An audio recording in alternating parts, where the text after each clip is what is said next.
Mijito, he's a good man. Sometimes he just makes bad decisions. Sports Animal. I tell him, Mijito, cuidado, be careful. You might hurt someone. He doesn't listen. Until you stop, okay? Hello. It's me. Hi, mijo, where are you?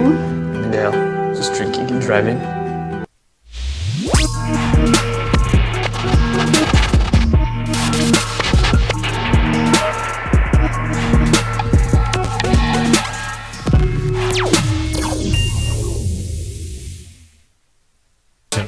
Every time you think you know what's going to happen, you realize you don't. Always something or some things, plural, that you don't expect happens. That's what I know, especially in college football. December in the National Football League. Wow, what a weekend. Especially in college football, but certainly in the National Football League as we hit mid-November. What are we, something teen now, right? Was today 13? I mean, that would be mid, right? Mid-November, Thanksgiving's next week, and holy smokes, what a weekend. Good morning to you, Merry Monday. Hope you had a good Veterans Day weekend. It's the opening drive on 95.9 FM and AM 610, the Sports Animal.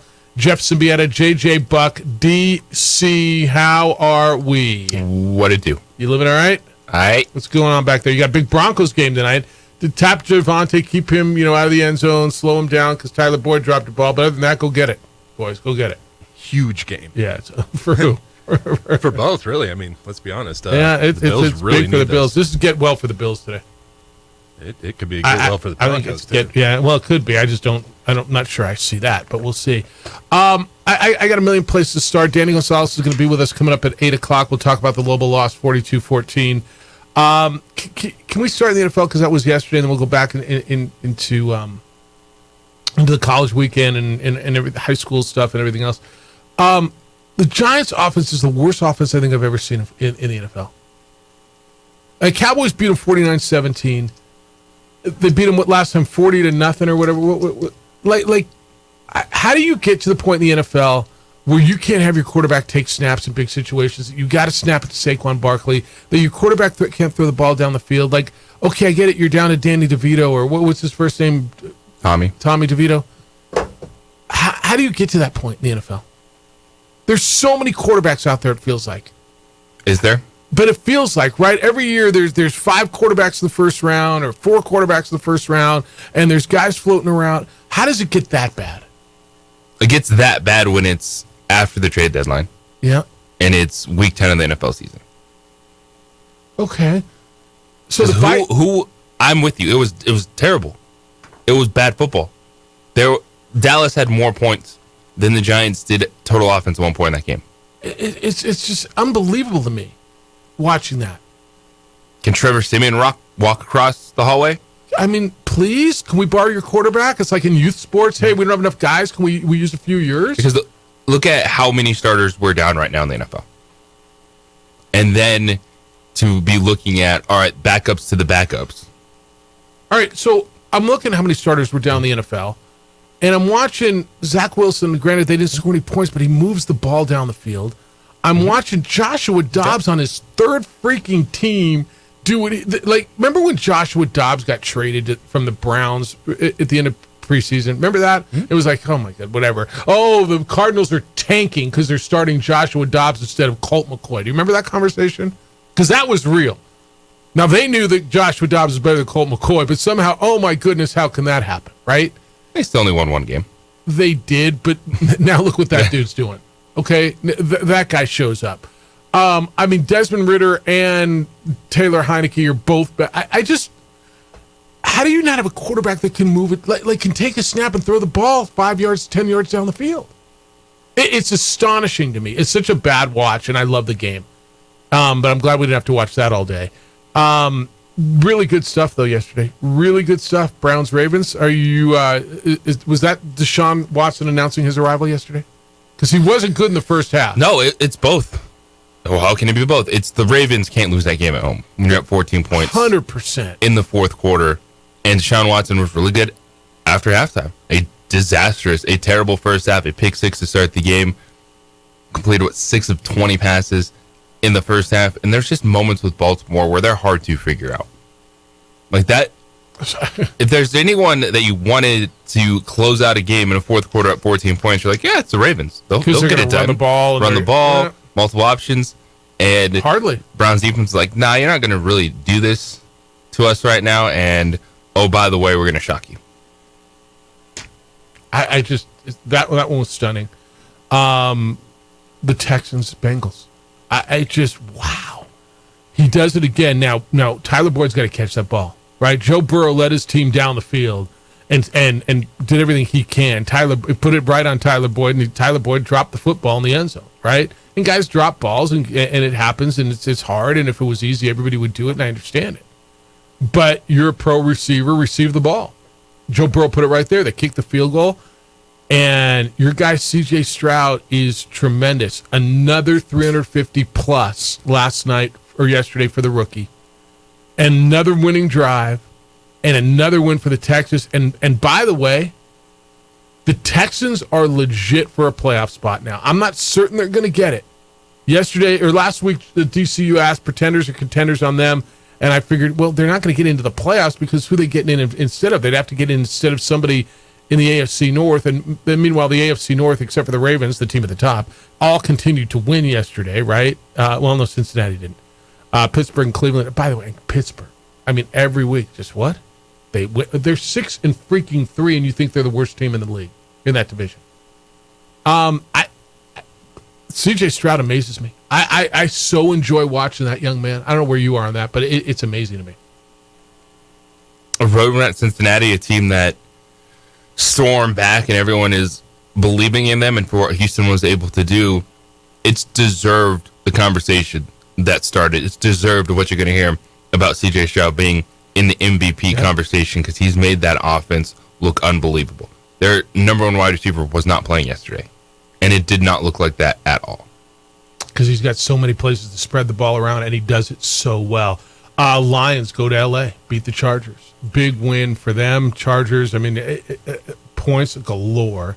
Another big day for Jared Goff. That offense moves the ball. They ran the ball down the Chargers' throat. Jahmyr Gibbs had a huge day. David Montgomery had a huge day. They ran the ball for 200 yards. Jared Goff threw for 333. They had 533 yards of offense to stick it to the Chargers, who Chargers are very much like the Dolphins in some respects. They can beat the teams that aren't very good. They beat the Vikings when they weren't good. They beat the Raiders, the Bears, and the Jets. But they lost to the Dolphins and the Titans and the Cowboys and the Chiefs and the Lions. Right? So they figure they'll beat the Packers next week and lose to the Ravens, right? That's who they are? That's who they are. So much to do today. All right, 505-246-0610. Looking forward to what should be a really fun day. 505-246-0610. The NFL was crazy. I think college football was even weirder this weekend. Starting off with the Harbaugh stuff. I really kind of start off with the Harbaugh stuff. Then Friday night, JJ, UNLV beats Wyoming. There are two really good teams in the Mountain West, and they may not be the two teams that anybody's thinking they are. UNLV, and I'll say it, you guys lost to San Jose State, and you were like, how the hell could we lose to them? San Jose State put it on Fresno State the other night, 42-18. Who's going to win this league? I don't even know who's going to be in the championship game. Hawaii beat Air Force 27-13. I don't even know, like right now, Boise State is in the running, and they fired their coach, Andy Avalos. But you've got two teams, UNLV and Air Force, at 5-1. They play, is it this week or they play this week, right? They play this week, 11-18. Big game. And then Boise State plays them, Air Force, the next week. And Air Force has lost 2 in a row. Like, where'd that come from? The amount of turnovers that Air Force has gotten over the last 2 weeks, you're like, wait, did they turn it into a spread offense? How did they turn the football over as much as they are? They had 4 turnovers against Hawaii. Yeah. And you look at it now, and the two best teams the Lobos have played are San Jose State and UNLV. And people lost their mind when they lost. Remember, they were up on San Jose State 17-14 at halftime.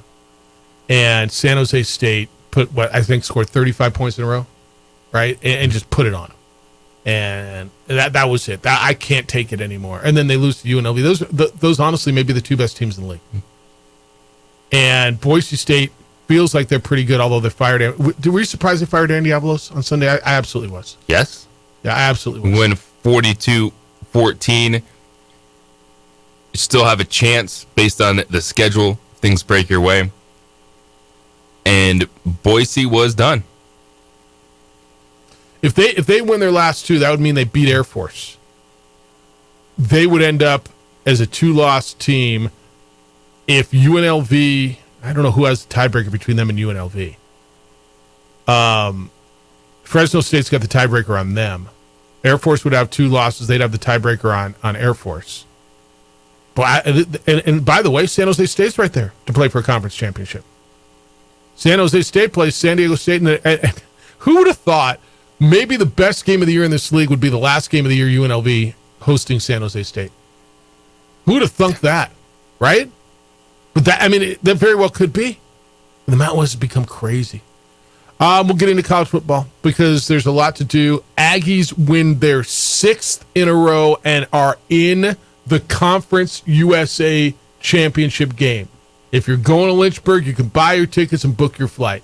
It'll be the Aggies at Liberty for the Conference USA Championship. Jerry Kill's going to be with us tomorrow morning, 7:15. So like one day and 5 minutes from now, if you're in your car now, you might be tomorrow. Looking forward to talking with Jerry Kill. Be with us tomorrow. Looking forward to what he has to say after clinching a spot in the Conference USA title game with a 38-29 win at Western Kentucky. They were down 14-0 early. Western Kentucky took the first 2 drives, ran it right down their throat. They calmed it with a field goal and then absolutely took control over a Western Kentucky team who's been really good in that league. It was on the road. They were underdogs. Aggies are good. It's not just beating bad teams. How long have I been saying it? Yeah, now? no, I've been on the same train. Yeah, it's not this is a tough game. They're the good team outside of Liberty in that league. And Jacksonville State. But going in 4.5-point underdogs and overcoming a 14-point deficit on the road because they are just a good football team. They've won 6 in a row, and if they didn't blow that 17-0 lead and lose on a last-second field goal at Hawaii, they'd have won 8 in a row right now. But they didn't, and so they're 8-3. It's bonkers. Aggie fan, let's go. Lobo fan, let's go. We're going to get into that making $76 million to go away. I mean, what? 505-246-0610. Yeah, you've been fired before. I have too. I get it. Ain't nobody ever gave me $76 million to go away, though. Do you go away with a smile on your face? It's the opening drive on 95.9 FM and AM 610. The Sports Animal, you're home for Sunday night, Monday night, and tonight, Thursday night, and one of them is tonight football. How wrestling really. We would like to thank the following sponsors for making this broadcast possible. Albuquerque's leader in sports is Pro View. From pros to prep, all your favorite action.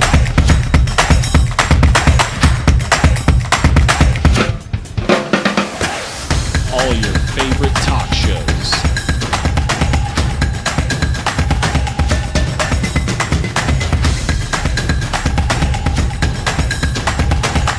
Find it on Pro View Networks. Young driver, this one. Hard to get her out. She'd been drinking. This one. Both of them gone. They'd been drinking, and he drove clear off the road. This was my family. Drunk driver hit us. And my wife and our daughter, they didn't make it.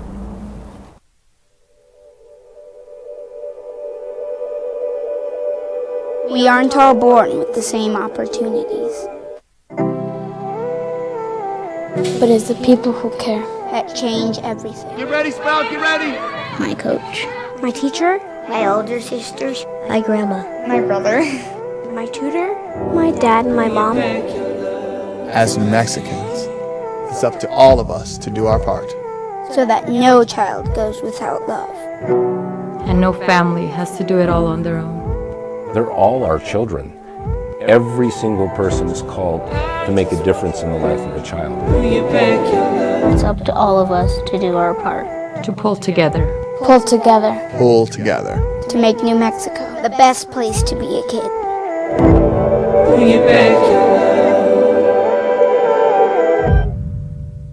Hi, I'm Steve Stucker here for Dr. Robert Melendez and the Juliet Eye Institute. You may remember me like this, but no more. The glasses are gone. I tossed them months ago because of a brand new procedure from Dr. Melendez known as RLE, Refractive Lens Exchange. The latest technology, the best eyesight I've ever had in my life, and you can check it out by clicking on the link in the description right here.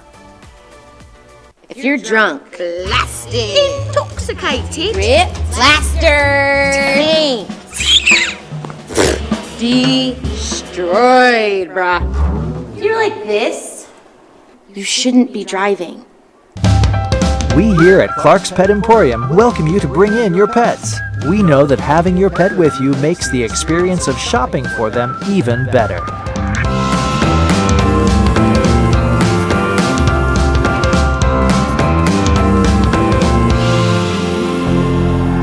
And we welcome you to bring your kids also. Clark's Pet Emporium, your pet's second best friend.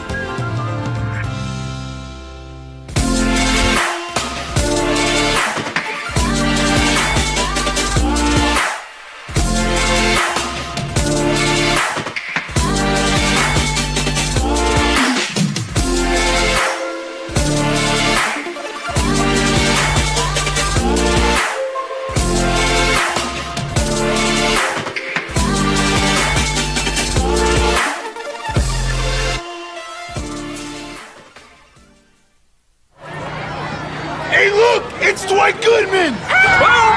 This place is hot. Let's see if anyone needs my help. How about I drive you madman home, huh?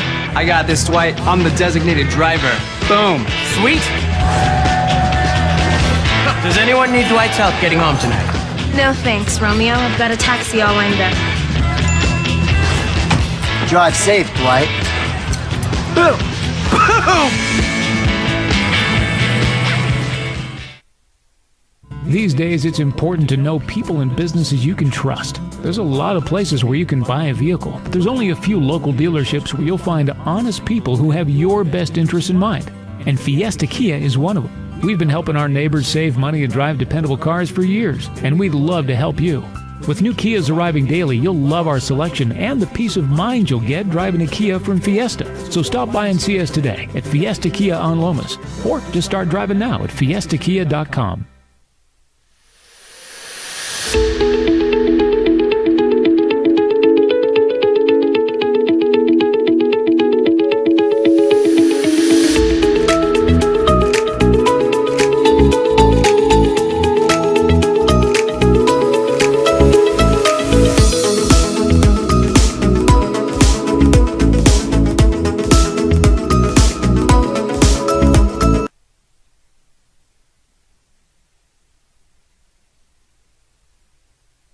And I'm not gonna lie to you. I'm not a huge Harbaugh guy.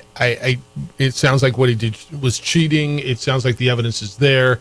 It sounds like it's not an uncommon thing. It also sounds to me like the rules are a little too stringent. But for the Big Ten to come down with all this evidence and decide they're going to suspend him on game day morning, like, why not Thursday, dude? Why not? I mean, Friday was the holiday. Were they just afraid that they were going to get an injunction and stop it? Why fly them out there? Have the players not know? And you know, here's the Michigan for beating Penn State. I didn't like that. This just happened this morning. Former La Cueva Bear, former Lobo Zach Arnett has been fired as the head coach at Mississippi State. If you recall, Zach Arnett, who played for UNM, who played at La Cueva, who was on Rocky Long's staff at San Diego State, and was Mike Leach's defensive coordinator. This came down literally about 13 minutes ago. Zach Arnett has been fired at Mississippi State. as the head coach. I guess you saw it coming. They got run this weekend by the team that was stuck in neutral. By the team by Texas A&M, and got rid of their head coach. Who gave him $76 million. So Greg Knox will serve as the interim head coach for the remainder of the season, and so Zach got fired. It was a tough situation, wasn't it? I mean, he got a great opportunity, but in a tough situation upon the death of Mike Leach, and so that went down. That probably doesn't surprise you, right? No, I am a little not surprised, but interested why 2 weeks left in the regular season is the time that everybody's getting rid of coaches. The moves are being made. Yeah. Texas A&M fired Jimbo Fisher. The athletic director there said the program was stuck in neutral. They will pay him the remainder of his contract. $76 million. First season there, first 3 seasons they were 26-10. Over the past 3 seasons, A&M's 19-15. They had a 9-game road losing streak currently, and he is out. The athletic director is Russ Bjork, and he said, "I felt like we were stuck in neutral and something had to happen." Also yesterday, Andy Avalos, the head football coach at Boise State, after beating the Lobos on Saturday, 42-14. They are 5-5. He is 22-14. Jeremiah Dickey let him go. Quote, "I'm grateful for the passion, effort, and dedication Andy has given to our community and his alma mater while serving as our head coach. Andy will always be a Bronco. We wish him and his family well in their next steps." Is that like the you just find that on the internet and just fill in the blanks? Yeah. Keep it simple. Yeah. Any of those surprise? Andy Avalos surprised me a lot. It did, and that's you're looking at fan base expectations. They're having a rough year, and you can't have one rough year at Boise State. There was a lot of talk that Avalos was rubbing a lot of people the wrong way. When your best wide receiver enters transfer portal before the season is over, there was a lot of noise, a lot of smoke to surround Andy Avalos, and even with that, I was surprised that they pulled the trigger at this time. So you're going to hear who's going where. There's a lot of names. A&M, a lot of big names. A&M, Coach Prime. Athlon Sports is already talking about Coach Prime going to A&M. We'll get into it. And you know what's crazy? The Boise State one's crazy to me. He's taking a lot of heat for losing to Colorado State on that Hail Mary at the end, 31-30. They lost on 2 last-minute, 1 last-second field goals. And then they lost to Fresno State. The Washington game, I mean, look, you're going to lose to Washington. All right, you want to go? Let's go. 505-246-0610. Art, good morning. You're on the Sports Animal. Hello, Art. Hello, Jeff. How are you? All right, how you living? I'm living, brother. I'm living. I watched a bit of that first 5 minutes of the game against Boise State. Yep. And I don't know. I'm almost speechless. They can't tackle. It doesn't look good. And truly, I believe there'll be another shakeup just with the whole system itself. But if UNM wants to have any type of chance of not being downgraded, which I don't think they will, but they might have to because that's how I can support it all. What do you mean downgraded, Art? Maybe going down a level. No, it's not. That's not happening. I mean, it's just not going to happen. You're losing. Okay. You're taking all your sports with you. Your basketball team's not in the Mountain West anymore. I mean, they've got to figure this thing out. They've got to fix football. But then my other question is, I haven't seen an improvement. How is it the guy down south? He gets the same. They get Division I transfers. He wins 6 in a row. He turns that program around and has less money, less equipment to use up to UNM standard. And here we are start playing this. Well, we're going to keep just giving years and years. You can't afford to do that. I haven't seen any improvement. They improved a little bit, and then they're stagnant. They can't tackle. They can't cover. You got guys blowing coverages. People, you got a great young quarterback that hopefully he doesn't say, I'm out. But they got some issues, and Nunez really needs to look himself in the mirror and say, do I want my program to be like this all the time? And then I'll listen. Thank you, Thank you, Art. It was a rough night. Yeah, I watched that game, and I was really impressed with the way they responded. With a freshman starting quarterback. Did you know that Dylan Hopkins wasn't playing? Because I didn't. I did not either. And that's okay. I mean, they don't owe it to us or anybody else to tell the media that the quarterback, he didn't make the trip, correct? Yeah, he did not make the trip. Okay. And I thought Devin Dampier played really well in the first half. The play that turned the game, and it's hard to sit here and blame it on Bill because he's been terrific. But the second week in a row, he fumbled inside the 30, inside the 25-yard line. And you know, were they going in to score? It felt like they were. Let's just say they do. They go to halftime, it's 28-20. They don't score. And they go to halftime down, was it 35-14? It was 32-14, right? So what was it going to be? It was going to be 26-20? What was the number? What was the score? It was 29-14 at the time he fumbled. So you go down 29-21. Okay. Right? And all of a sudden you feel like you're in the game. You just scored. You answered. And the blown coverage on that Prince Straight Chain touchdown where he just was gone, where both the corner and the safety, I believe it was Dante Martin and somebody else just bit on the out route. Mm-hmm. And I mean, that's the kind of stuff where you're just going, what? That was too easy. And, you know, I heard Danny afterwards, and we'll talk to him about it.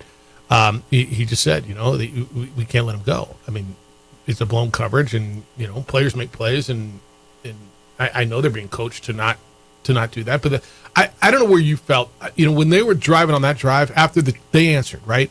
They answered, they were down, I believe 15-0, right? And they answered. They had the two drives. Dampier looked good. Bill was running the football. I thought he was throwing the ball well. And here they're coming down again to answer, and I felt like they were going to go into halftime 29-21 in the football game, didn't you? Yes, they was second and goal at the 7 before Ja'Cory Cross-Merritt fumbled, and he was just trying to get through multiple players, staying alive, and he didn't gain any yardage. He was just trying to stay up, be a tough guy, and they ripped the ball out of his hands. It's just unfortunate that a player of that caliber, that's happened back-to-back weeks to him in plus territory for the Lobos, and that's who New Mexico is this season in terms of when something goes wrong, then it really just seems to, it's not just one thing, then it's 2, 3, 4 things in a row. And you mentioned that blown coverage. Now, and then it's immediately like 2 bad series in a row. But the Lobos still were able to respond because that blown coverage was a 74-yard touchdown on the first play of the drive. And then on the kickoff, you had an invalid fair catch. The Lobos started at their own 10-yard line, back-to-back false starts. 9 penalties on the day for 62 yards, yeah. Punt it back, short field, Boise State scores. And that's what pushed the lead to 29-14 before the ensuing drive, where then the Lobos go back down the field, get it into a goal-to-go situation and fumble the football. And this was with, you know, I was really impressed with Devin Dampier, a true freshman, going in to a place that's still not easy to play. That's right. Like, Boise State fans can feel one way about their team. That's not a bad football team by any stretch, the talent that they have on it. And, you know, Devin Dampier is essentially playing NFL street out there for a while, trying to do everything by himself. And we're just seeing that when things go bad, it's usually 2, 3, 4 things in a row for the Lobos, and just not able to play complimentary football at all. When the offense has a spark, they're not getting anything from that defense. Yeah. All right. We'll talk a little bit more about Lobo football, the game, and I'll get you some of your correspondence. Danny Gonzalez is going to join us coming up at 8 o'clock this morning. Talk to him about that and going to Fresno. They are now a 3-7 team, and so bowl eligibility is out. The system will probably fall short and divert to APR, but I'm not sure we're ready. You know, we'll have the conversation when we need to have that conversation. But Danny's going to be with us coming up at 8 o'clock this morning. It's the opening drive on 95.9 FM and AM 610, the Sports Animal, your home for Sunday night and Thursday night and even tonight football. Brought to you by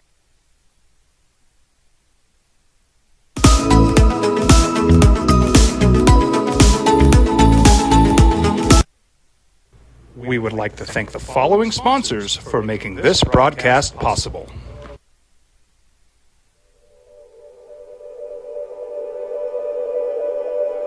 We aren't all born with the same opportunities.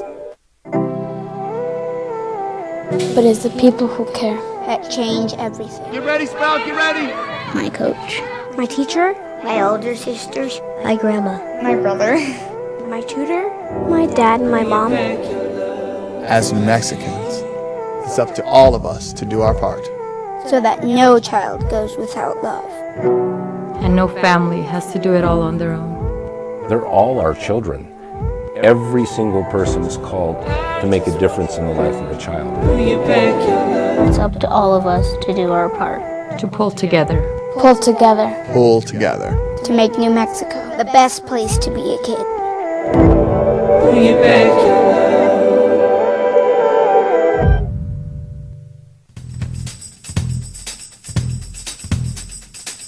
International Protective Services is a proud supporter of ProView Sports and New Mexico Youth Athletics.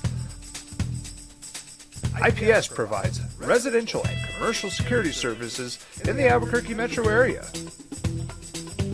For more info, please call 505-897-2420 or visit internationalprotectiveservice.com. Young driver, this one. Hard to get her out. She'd been drinking. This one. Both of them gone. They'd been drinking, and he drove clear off the road. This was my family. The drunk driver hit us. And my wife and our daughter, they didn't make it. If you're drunk, blasted, intoxicated, rip, plastered, destroyed, brah. If you're like this, you shouldn't be driving. Rosendo Najar here, President of Carpenters Local 1319. Juan Junior Gonzalez, Warden of Local 1319. Some people have a misconception about what a carpenter does. The carpentry trade entails more than just woodworking or building houses. We are responsible for 85% of a construction job site. Everything from the superintendent on down. We have a great apprenticeship program. The information can be found on our website.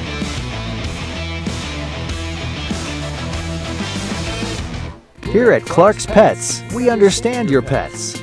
We take meticulous time to find out more about them. Dig deep into their world to understand their needs. We do research for knowledge of each pet, so you can trust Clark's Pets to provide you the best products and service for your pets, because we work hard to understand all of their needs. Clark's Pet Emporium, your pet's second best friend. Hi, my name is Daniel Chavez, and this is my business partner, David Chavez. We are the owners of Indeed Safety. Indeed Safety is a local safety consulting company helping our clients with their safety needs for their projects. One of the things we pride ourselves as a construction safety company is helping our men and women in construction get home safe every day to their families. Indeed Safety is a proud supporter of ProView Network. Hi, I'm Steve Sucker here for Dr. Robert Melendez and the Juliet Eye Institute. You may remember me like this, but no more. The glasses are gone. I tossed them months ago because of a brand new procedure from Dr. Melendez known as RLE, Refractive Lens Exchange. The latest technology, the best eyesight I've ever had in my life, and you can check it out by clicking on the link in the description right here. Hey, Dad, I'm gonna go out.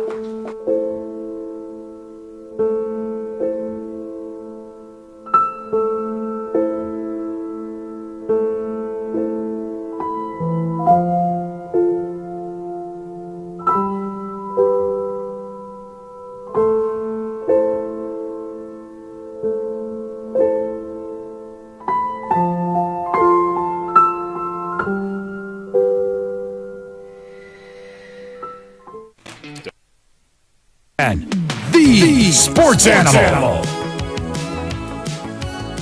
My other favorite story of the weekend, coach's story. Shedeur Sanders' Rolls Royce got booted on campus, and Deion says, I'm keeping receipts. Did you see the picture of Shedeur's Rolls? I guess he parked it illegally or didn't pay the fines on his tickets or whatever. And like any other car, they booted his car. They don't mess around with campus parking. Yeah, it's Boulder. That's actually very real. They don't care if it's No, they targeted Shedeur. They targeted him. Then they target everyone. And Deion's keeping receipts because his kid parked illegally. And his kid's car got booted just like everybody else. All right, I got text, and then we'll hit the phones. 505-246-0610.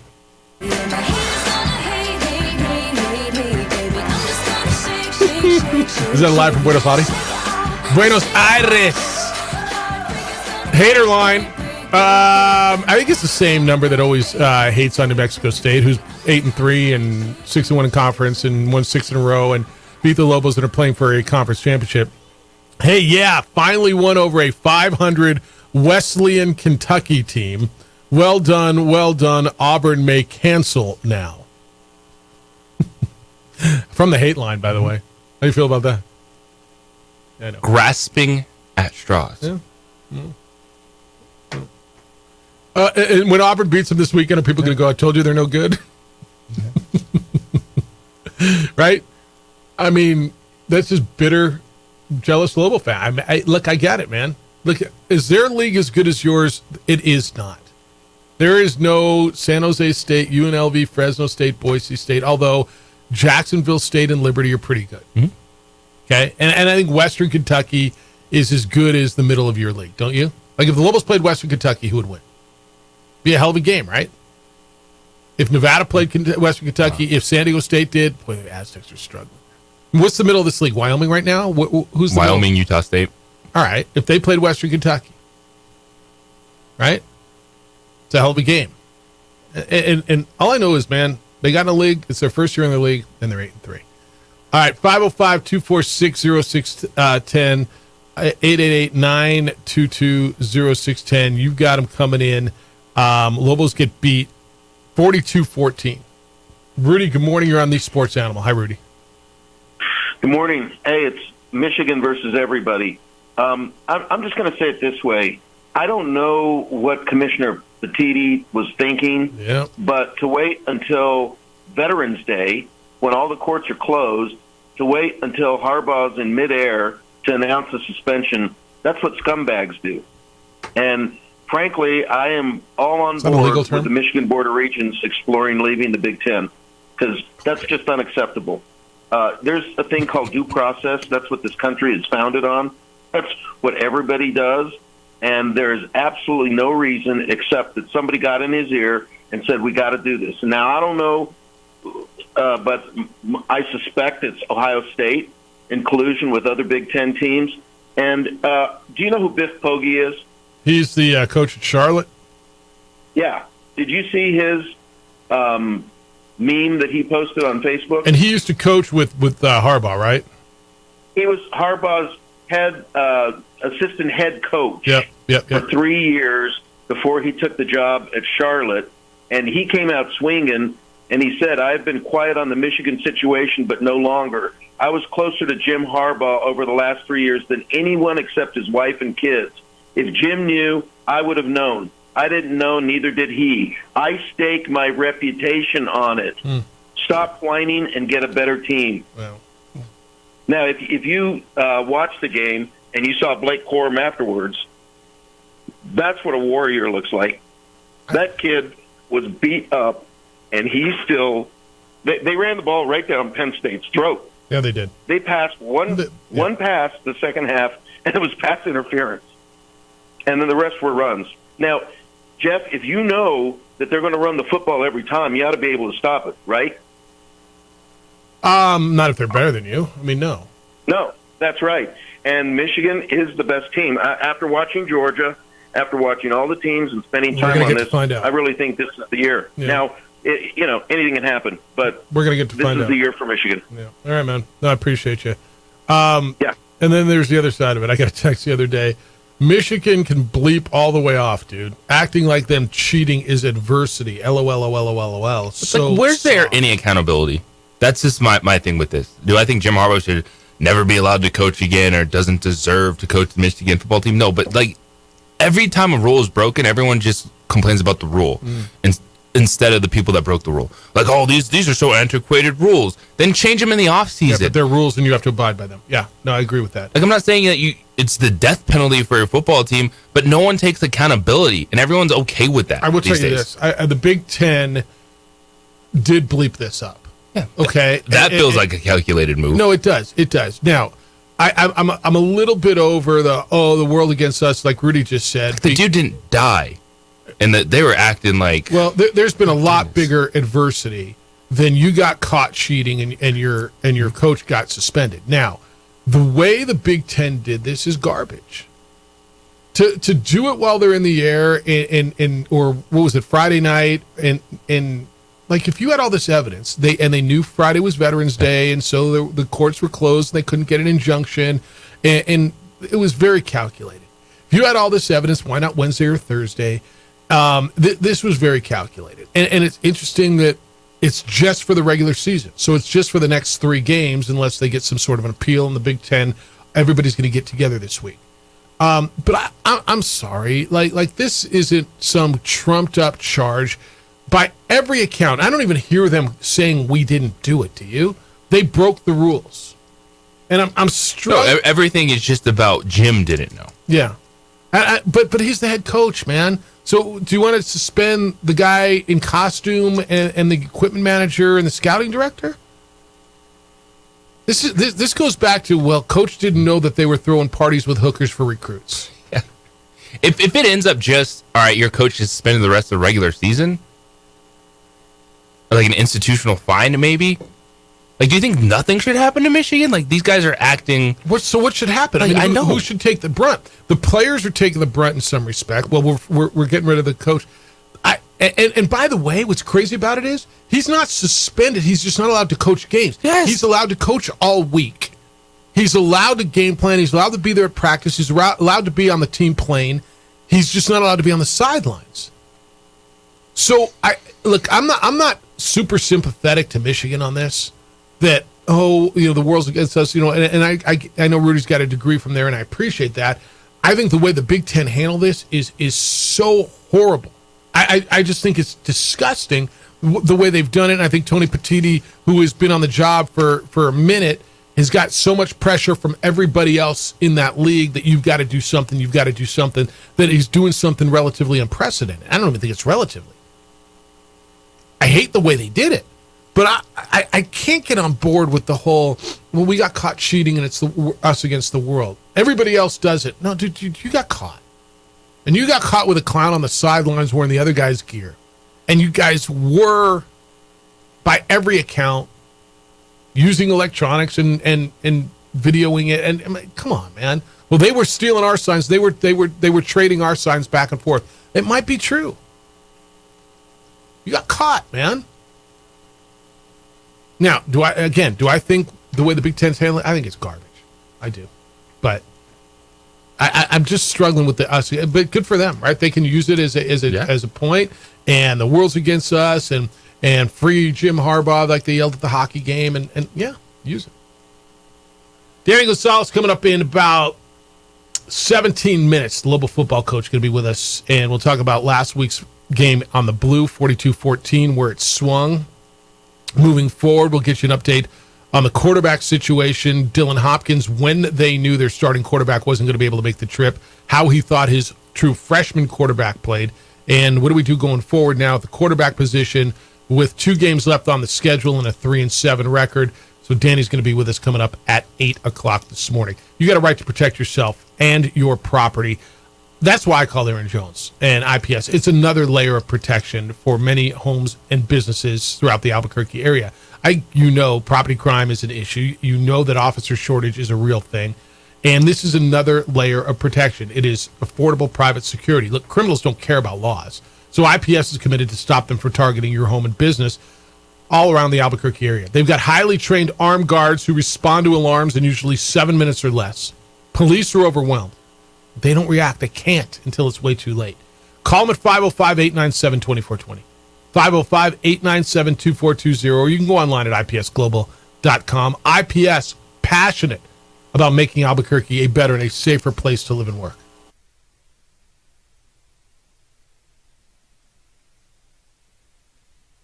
We would like to thank the following sponsors for making this broadcast possible.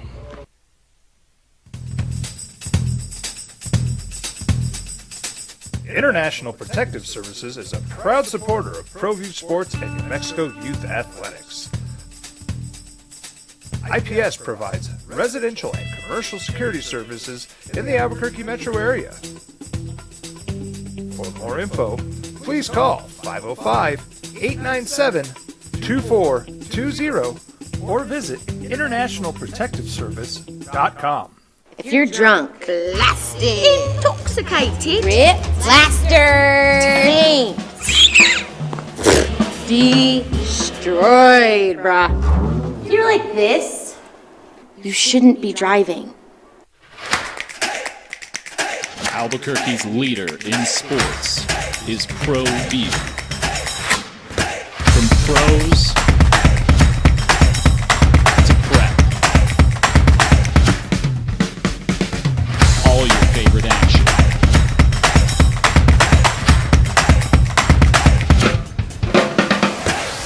All your favorite talk shows.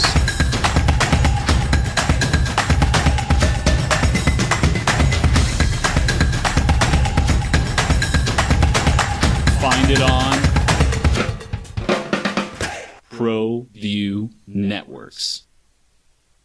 Hey, look! It's Dwight Goodman! Boom! This place is hot. Let's see if anyone needs my help. How about I drive you madman home, huh? I got this, Dwight. I'm the designated driver. Boom. Sweet. Does anyone need Dwight's help getting home tonight? No thanks, Romeo. I've got a taxi all lined up. Drive safe, Dwight. Boom! Boom!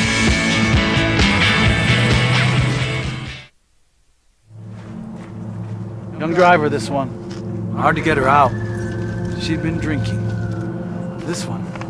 Both of them gone. They'd been drinking, and he drove clear off the road. This was my family. Drunk driver hit us. And my wife and our daughter, they didn't make it. We here at Clark's Pet Emporium welcome you to bring in your pets. We know that having your pet with you makes the experience of shopping for them even better.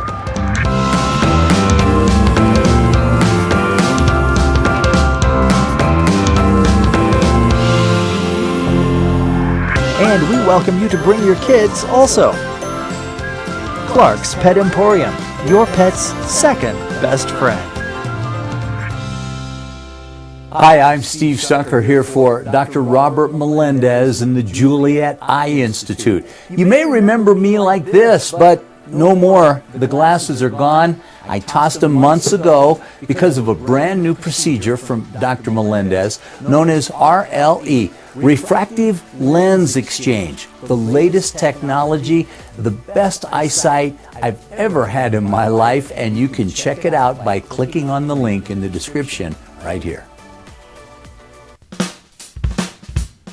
Well, I'm going to the frontier, walk up to the cashier, order up a root beer and a number one. Cover it with green stuff, one scoop is not enough. Find a booth is real tough, back by the Duke. Meet my family, meet my friends in the quirkiest restaurant I have ever been. All of Albuquerque's favorite spot, it's the Frontier Restaurant. The Frontier Restaurant is a proud supporter of ProView Networks. These are more than just the sounds of a safe place to go after school. These are the sounds of interest being ignited and of mentors making an impact.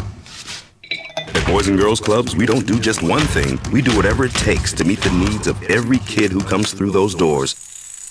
Because whatever it takes is what it takes to build great futures.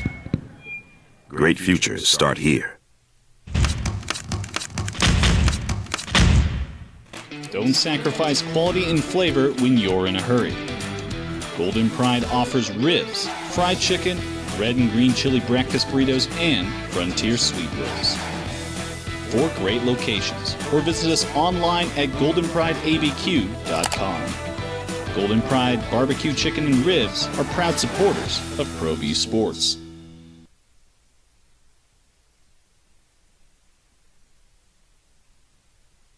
We would like to the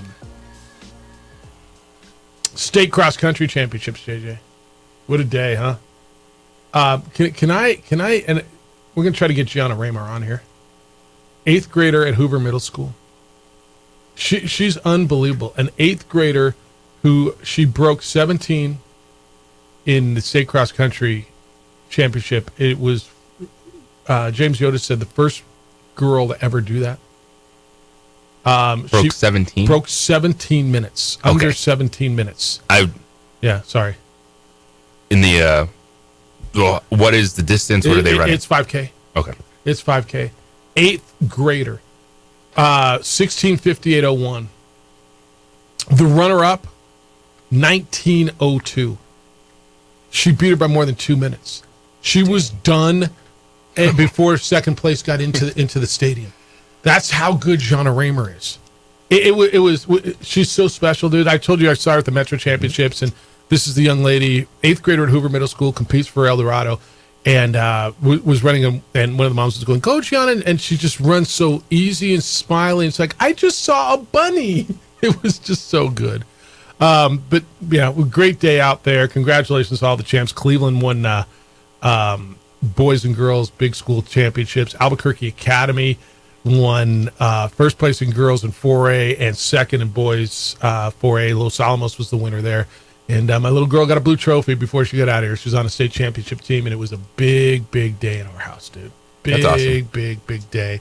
The Chargers team went undefeated this year. Undefeated state champs, which is a big deal. So it was really fun. You had Lady Lobos last night. Big win for the women. They're 3-0 out at the pit. Yeah, they're such a fun team to watch. It's a different style, playing so hard, leaning on that defense, seeing new players step up. It's been fun to watch. They beat Tarleton yesterday, so they are 3-0. Next up, Texas A&M Commerce, Wednesday night. In the pit. Head coach is Val King, who's the assistant with Mike Bradbury for 7 years at UNM and 13 years overall. It's a little homecoming for her. And then the men will go on Thursday night. They'll be in the pit. And then the men go to Vegas next week for the Tuesday, Wednesday, Friday tournament in Henderson and get a little test. 505-246-0610 if you want to get in. NFL was big this weekend. Cowboys rolled the Giants. Raiders with a victory over the Jets. Raiders 2-0 with Antonio Pierce as their head coach. Browns got a big win. Texans. How about the Niners? I know the show before us on CBS Sports, Maggie and Perloff were talking about, well, are the Niners now the team to beat in the NFC? They won for the first time in a month. They went to Jacksonville. Jacksonville was hot. Niners had lost 3 in a row. Come up the bye week. They rolled over Jacksonville. Does that make the Niners the favorites in the NFC to you? To me, the answer is no, but go ahead. If are they back after 1 week? They're back because they're healthy. Okay. Like, that was a fantastic road win. It's maybe a reminder that the Jags aren't quite the team we thought they were at this point in time when trying to play with the contenders in the NFL, but that's what makes San Francisco dangerous. And their thing is, hey, just don't give us adversity. No one wants adversity. Everyone wants to be healthy. But that team, well, we just saw for 3 weeks when things weren't great, they weren't great. But they get Trent Williams back, Deebo Samuel's back. Brock Purdy looked like a totally different quarterback in that offense. They look good. They look really good. Yeah. Do you like them better than Detroit right now?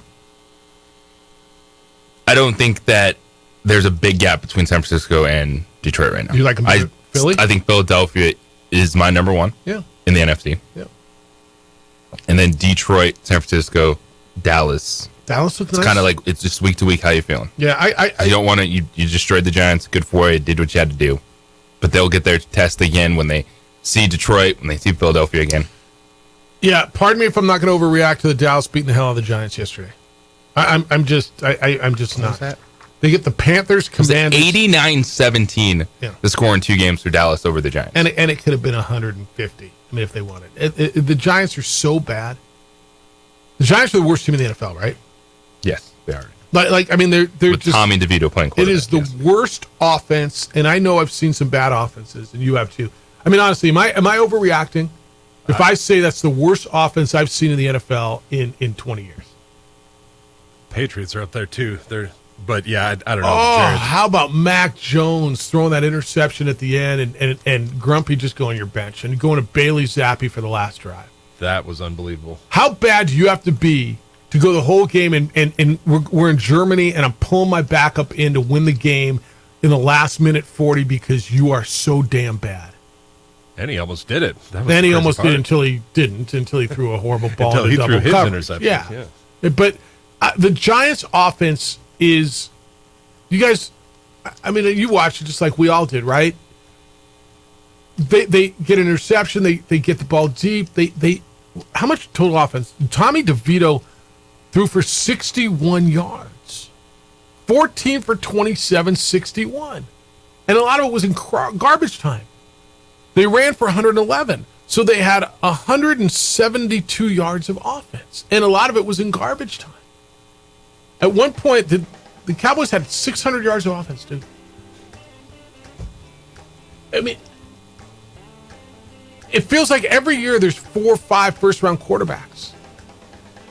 And I'm willing to give any guy a chance because I've watched guys like, I don't know, Tyson Bagent come out and look like an NFL quarterback at times. With all due respect to Tommy DeVito, who still gets chicken cutlets at his mom's house and she does his laundry, and he gets fed, and he lives 9 miles away from the facility in Jersey. I mean, I think I've seen enough, right? If your coach isn't going to let you throw the ball down the field. All right. Global football next. Danny Gonzalez is their head football coach. Talked to him about last week when he knew Dylan Hopkins couldn't go, what he thought of his freshman quarterback, and what now after losing to Boise State and falling to 3-7. That's next. It's the opening drive on 95.9 FM and AM 610. Sports Animal, your home for Sunday night and Thursday night and tonight football. We would like to thank the following sponsors for making this broadcast possible. Teenagers love a party, especially during prom and graduation season. Often, alcohol is involved. Some parents think that hosting a party with alcohol in their home will keep the kids safe, but it's wrong and it's illegal. As a parent, to allow your teenagers' underage friends to consume alcohol on your property is a felony. Parents who host lose the most. Don't be a party to teenage drinking. This is a program of the Drug Free Action Alliance. For more information, go to burnco.gov/do-not-host. Albuquerque's leader in sports is ProView. From pros to prep, all your favorite action.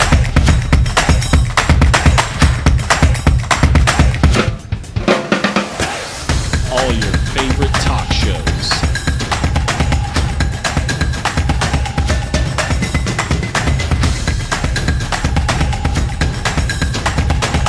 Find it on ProView Networks.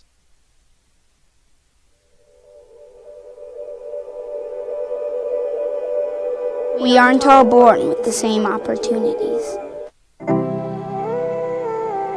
But it's the people who care that change everything. Get ready, Spout, get ready! My coach, my teacher, my older sisters, my grandma, my brother, my tutor, my dad, and my mom. As Mexicans, it's up to all of us to do our part. So that no child goes without love. And no family has to do it all on their own. They're all our children. Every single person is called to make a difference in the life of a child. It's up to all of us to do our part. To pull together. Pull together. Pull together. To make New Mexico the best place to be a kid.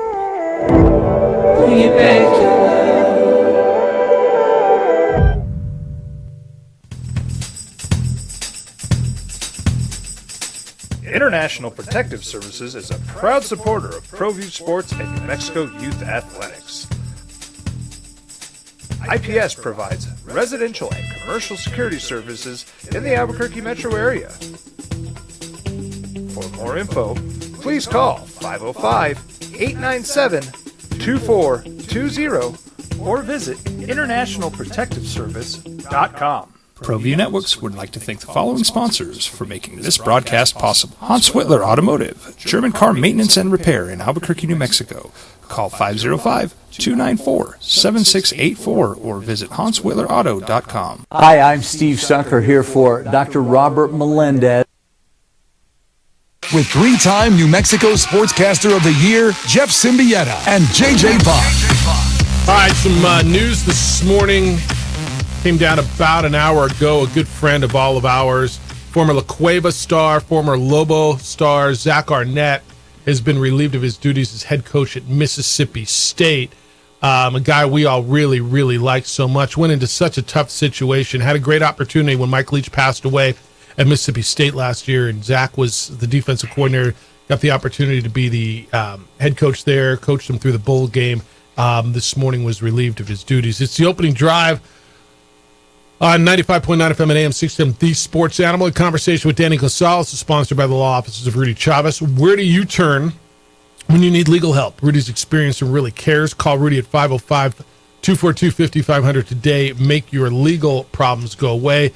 The Lobos were in Boise on Saturday night. They were down 29-14 and looked like they were going in for a touchdown that was going to get them with a one score. A fumble kind of turned the whole game around, and then they lose 42-14, fall to 3-7 on the season. Danny Gonzalez is the head coach at UNM. He joins us this morning. Good morning, Danny. How you doing? Good morning, guys. I appreciate you having me on. It was a slugfest for the first half, and I thought you guys punched with them pretty much toe-to-toe. And it's hard to sit here and you know, you don't want to point a finger at anybody, but a play that turned it certainly was Bill's fumble. It felt like you guys were going to go in. If you go in, it's 29-21 at halftime, a different field than 32-14. Oh, significantly. And plus, we knew we were getting the ball back to start the second half with an opportunity to make it either a 1 point or tie it up and go from there. But obviously, our margin for error obviously is not that big. And, I mean, it's frustrating, obviously, and I agree, frustrating for Lobo fan because in the first half, you're exactly right. We were swinging punch for punch with them. I mean, we give up the first touchdown. And then Devin and Dylan was sick. He was here on meetings on Monday. And then Tuesday did not get out of bed, was struggling. So we knew if he didn't practice Wednesday, we were going to give Devin the start. The plan was to take Dylan in an emergency situation, but Thursday they decided it would be better for him to stay back. And so, I mean, obviously they're different quarterbacks and both really good. So we didn't want to give Boise any inclination to prepare for Devin because obviously he runs and has a little bit different running style than Dylan. But Dylan will start this week. I mean, Dylan's a couple 130-some yards away from throwing for 2,000 yards, which is the first time in a long time around here. So they'll both play. We'll have, I mean, obviously a good package for Devin and Dylan and give us the best chance. Whoever gives us the best chance to compete and have a chance to win. Obviously, when we give up a 74-yard touchdown on a one-play drive, I mean, you can't do that. And I mean, but that didn't even kill our spirit. I mean, I thought we lost some wind in our sail when Bill is fighting his tail off for just trying to stay up and be a tough guy. And Bill does a great job of running the football, and he's one of the heart and soul of our offense. But that one kind of made it 29-14. Now, offense did a great job of trying coming back. We made some mistakes and didn't put the ball in the end zone, and then it gets away from us when we can't stop them on third down. I mean, we had opportunities in the first half on 3rd and 13, and they make a great catch on the sideline, and then we had a 3rd and 6. They throw a screen pass that led to their points. So we've been good on third down. The last 2 weeks we haven't. We obviously have to do that Saturday to give us a chance to compete with Fresno. Danny, the one-play 74-yard touchdown where you had Dante, you had two guys bite on the out route. What happened? Because that's the one where you look at it, you just go, "Oh my goodness!" Like how does that happen? And you coach it, you look at it. I know you watch that route on film. How did they both bite on the out, and Prince Strachan just goes by himself and runs down the field? Obviously, very frustrating because we're there in their 2-back formation stuff, and we call coverage. We call cover 2. We got 2 deep pass safeties, and the deep pass safety should be over the top of the post. Shouldn't even entertain the sail, and And then when they're going full speed, obviously sometimes they make mistakes and make bad decisions, and that was a really bad decision because we should have been over the top of that post, had a chance to contest it or intercept it, and instead we weren't. So you can't make those mistakes in order to have a chance to win, and that's the most frustrating part, obviously. What do you want to see from the guys when they come back this week? You're still going to be coaching hard. You want them to be listening to what you're talking about defensively. What are you expecting from this team when they get back to the practice field tomorrow? Resiliency. I mean, you saw that even when we gave up that fumble. Or the big play. The big play touchdown. Offense drove right back down the field. It wasn't like they give in, and they won't. They fought their tails to the very end. In the second half, obviously we made some mistakes offensively and didn't score any points. We gave up the one touchdown in the second half. They're resilient, and they'll show up ready to fight, and they'll show up to compete, and they'll show up to give their best effort to go out there and beat Fresno State, who San Jose State, and they might be playing the best football in our league between them and UNLV because they really put it on in Fresno on Saturday. So we'll watch all those and we'll practice. I think our kids are resilient. They'll come ready to fight, and they'll try their tails off. And if we can eliminate mistakes like we did against Hawaii and play 4 quarters of complimentary football on both sides of the ball, it'll be a heck of a game for 4 quarters, not just 30 minutes. That's a Hawaii team who beat Air Force 27-13 over the weekend. He's Danny Gonzalez, a Lobo football coach, with us on the Sports Animal. We've talked all year long about the ability the defense does have to grow. You have a lot of players that can come back, a really young secondary, and it's challenging. It's one of the hardest positions to play in football. Where has the growth been in that secondary, but what are some of the things that are frustrating you still to this point in the season with guys that shouldn't be making as big of mistakes as we saw? Well, obviously the two safeties, Jamaris and Christian played really well. Christian Ellis played really well on Saturday. We gave up the one pass over the top that hurt really bad, and then Zach Morris gave up a couple plays that were contested balls that he's made. Now he made a couple contested balls, but those guys obviously have to be more consistent. The biggest struggle that we're having obviously is right down the middle of our defense, where we have our Mike linebacker between Alec Marenko being as beat up as he is. He was able to play about 15 snaps on Saturday night, and we were missing Ray Luatele and then Tavian Combs. Those guys we had during fall camp, and they make a significant difference. Obviously, you get more pressure, you're better underneath, your leadership, and when those guys are out there, obviously it's shown itself. So we've got to continue to develop the guys in the back end so they don't make those mistakes that eliminate our chance from winning as fast as they can when they give up big plays like that. And then Derek Moore continue to get better every week. Derek Moore is going to be one of the best players to ever play the Lobo position. He's 17 years old. He's a true freshman. He's learning on the fire. He's made some really good plays. He made a couple of mistakes on Saturday, but you're going to get that from a true freshman. So there's a lot of there's some talent back there, and obviously we'll continue to recruit and bring in some guys that can come in and play right now so that we don't have those issues. Lobos are 3-7 now with 2 left on the schedule. Do you look at it any differently now that you've been eliminated from bowl contention at 3-7, as far as whether it's quarterback position, whether it's anywhere else, as far as what focusing on development? I know everything's focused on winning a football game, but do you prepare differently? Do you play guys differently, or is it still let's just go out and it's Fresno State on Saturday? No, it's go 1-0 today, 1-0 tomorrow, and go out there and give ourselves the best chance to beat Fresno State. I mean, we got 4 guys on this team that this will be their last guaranteed college football games. I mean, Dylan Hopkins is a 5th-year senior. Tito Stafford is 5th-year senior. Dante Martin's a 6th-year senior. I mean, these guys, they don't have COVID years anymore. They've got nothing. So the guys on this team will prepare their tails off and give those guys the best chance to go out with success, because you remember the last few games you played. You remember the last time you put the helmet and the shoulder pads on, and those guys they have no idea yet how much they're going to miss it when it's gone if they're not able to make it off in that next league like Jarek Reed and those guys. So we're going to prepare as if Fresno State. I mean, it's 1-0. We'll give our football team the best chance to win. Now, oftentimes when you give your football team the best chance to win, you see some things like Devin will definitely have packages and he'll play. If he has a hot hand, he'll keep playing.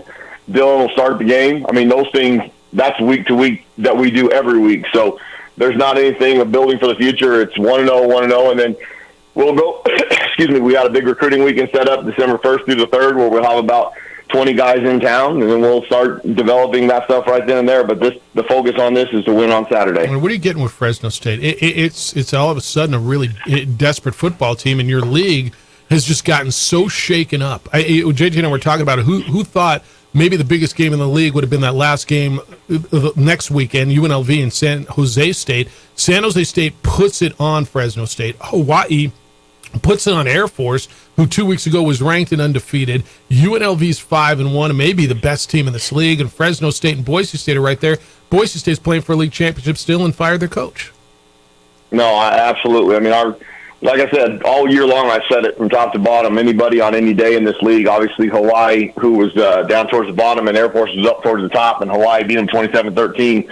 I mean, they threw the ball all over the field, and Air Force, who is one of the top 5 teams in the country in total defense, couldn't even slow them down. I mean, it is week to week, and I don't know what we did in the second half of San Jose State, but we gave Brent Brennan and them some juice because they've been unbelievable as a football team since that point of the season. And I mean, what they did to Fresno State on Saturday night, watching that yesterday, was really impressive. So I think you do have between UNLV and San Jose State probably the best 2 teams in the league right now.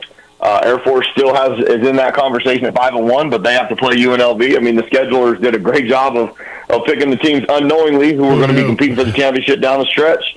And, I mean, all 3 of those teams are playing at a high level, with UNLV and San Jose State probably playing the best. Yeah, your profession is so volatile. I know Andy Avalos is a friend. I know Zach Arnett is a really good friend. I don't know if you've talked to Zach at all. But aside from guys getting $76 million to walk away, any of those surprise you? Because I'm not going to lie, Andy getting that notice on Sunday really surprised me.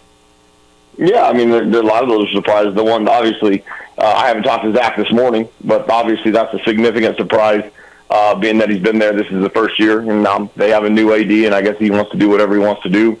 But, I mean, it's an ever-changing environment always, and depending on, I mean, the decisions that are made, I mean, it is a crazy business. I mean, the $76 million that Jimbo Fisher's getting, I mean, my goodness. I'm worried about Fresno State. Yeah, man, that's what you got. Fresno State. It'll be, I believe, the 8:30. Is that what time they decide the kickoff is? So it'll be 7:30. 7:30 Pacific time, 8:30 Mountain time on, I think, Fox Sports 1. All right, so you got the late game out there. Then you'll come home and wrap it up. Go get Fresno. We'll see you throughout the week. We always appreciate the conversation on Monday mornings. It will catch you next week, and safe travels out to California. Appreciate you guys having me on. Keep the faith. Go Lobos. Be well. Danny Gonzalez, the head football coach at the University of New Mexico. Conversation was sponsored by the law offices of Rudy Chavez. Personal and experienced care for your legal issues. Call Rudy at 505-242-5500 today and make your legal problems go away. You can respond to that. I think he answered it right off the top, what he's going to do with quarterbacks. It feels like the right thing. But you can respond to all that next on the opening drive.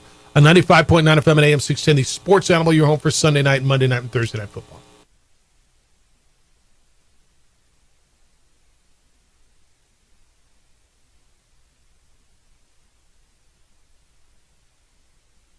We would like to thank the following sponsors for making this broadcast possible. Albuquerque's leader in sports is ProView. From pros to prep, all your favorite action.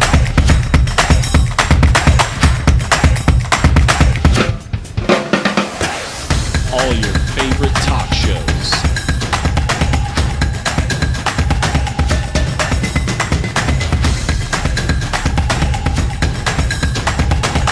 Find it on ProView Networks. Young driver, this one. Hard to get her out. She'd been drinking. This one. Both of them gone. They'd been drinking, and he drove clear off the road. This was my family. Drunk driver hit us. And my wife and our daughter, they didn't make it.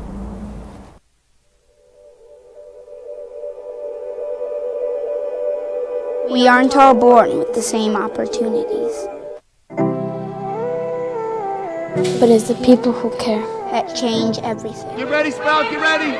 My coach, my teacher, my older sisters, my grandma, my brother, my tutor, my dad, and my mom. As Mexicans, it's up to all of us to do our part. So that no child goes without love. And no family has to do it all on their own. They're all our children. Every single person is called to make a difference in the life of a child. It's up to all of us to do our part. To pull together. Pull together. Pull together. To make New Mexico the best place to be a kid.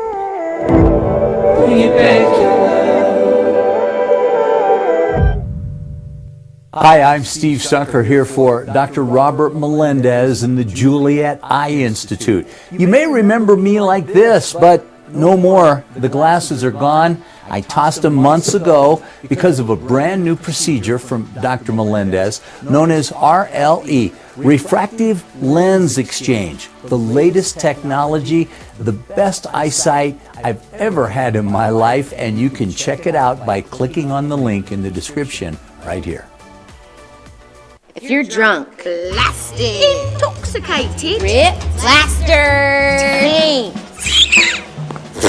destroyed, bruh. If you're like this, you shouldn't be driving. We here at Clark's Pet Emporium welcome you to bring in your pets. We know that having your pet with you makes the experience of shopping for them even better.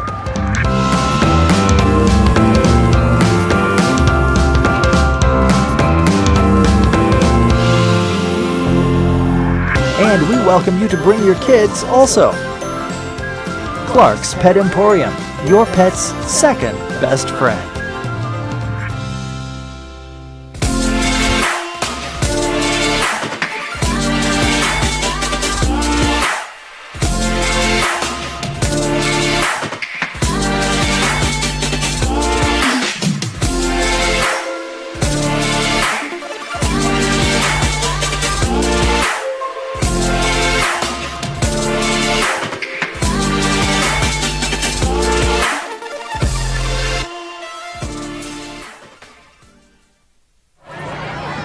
Hey, look! It's Dwight Goodman! Boom!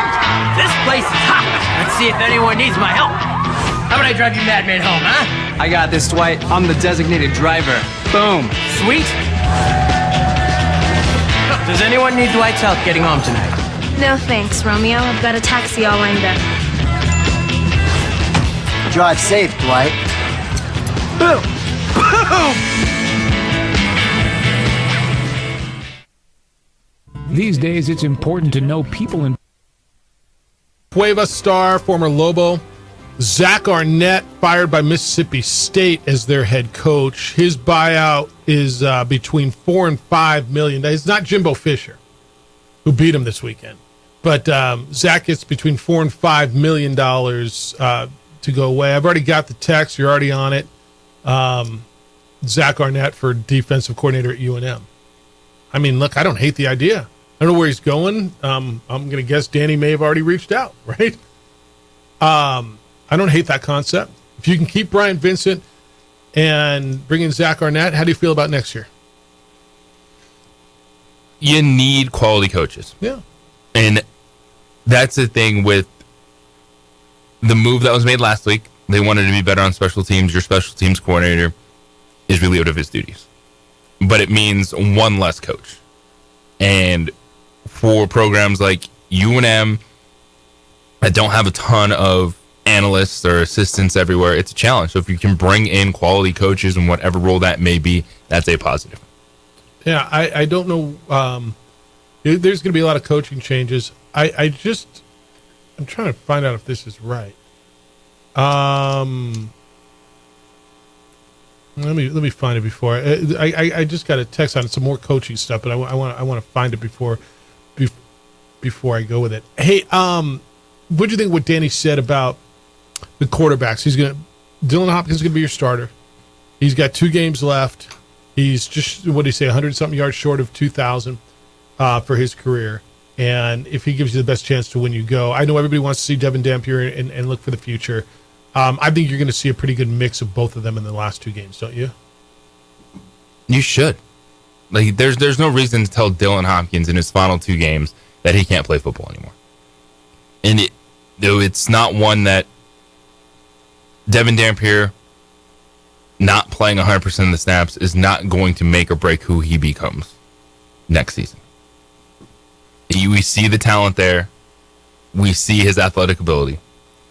And my thing would be, if I'm the offensive coordinator, the offensive staff going in, Devin Dampier is probably going to play series, and we're going to rotate quarterbacks. But you look at Dylan Hopkins, and he's not the reason that they lost all these games. He's not the reason the offense wasn't able to score all the time. And as good as Devin Dampier was, too, they got shut out in the second half. And so you can't just sit there and say Dylan Hopkins doesn't get to play his final 2 games at all because. Yeah. All right, more coaching news, Mountain West. Brady Hoke retires as Aztec football coach. Aztecs are struggling. They're in last place in the Mountain West. And San Diego State put out a release just a short time ago that Brady Hoke will retire, I believe, at the end of the season. So it says, he announced today that he is retiring as head football coach at San Diego State. He'll coach the Aztecs in the final 2 regular games of the season. He's 39 and 31 at San Diego State in 6 seasons and 2 coaching stints. That's 7th in program history, by the way. So San Diego State will have a new coach. I don't know that this is a surprise. He's 65, second stint, took over he took over, and really he and Rocky turned that program around. He turned it around in his first couple of years. He got the job at Michigan. Then Rocky Long, who was his defensive coordinator at San Diego State, took over and turned that thing into a program that was, I don't know, JJ, I don't want to say as good as anything in the West, but certainly as good as anything in the Mountain West for a decade, right? Yeah, he got a great opportunity early to go to Michigan. Coming back, though, you could tell it wasn't quite the same. No, it wasn't. And the Aztecs lost on Saturday to Utah State. They're 1-5. They've been eliminated from bowl contention. They are 3-7. And since that tough loss to Boise State, they've lost 8 of their last 9. Yeah, with the 1 loss with Hawaii. So tough year for them. They'll close out with San Jose State and Fresno State. Boy, that's really tough. Who would have thought the Aztecs could be staring at 3-9, huh? But that's where they are. So Brady Hoke retires as the head coach at San Diego State. He'll coach the last 2. I got already Jerry Kill at San Diego State. And let me read this one for you. Is it on the text or where is it?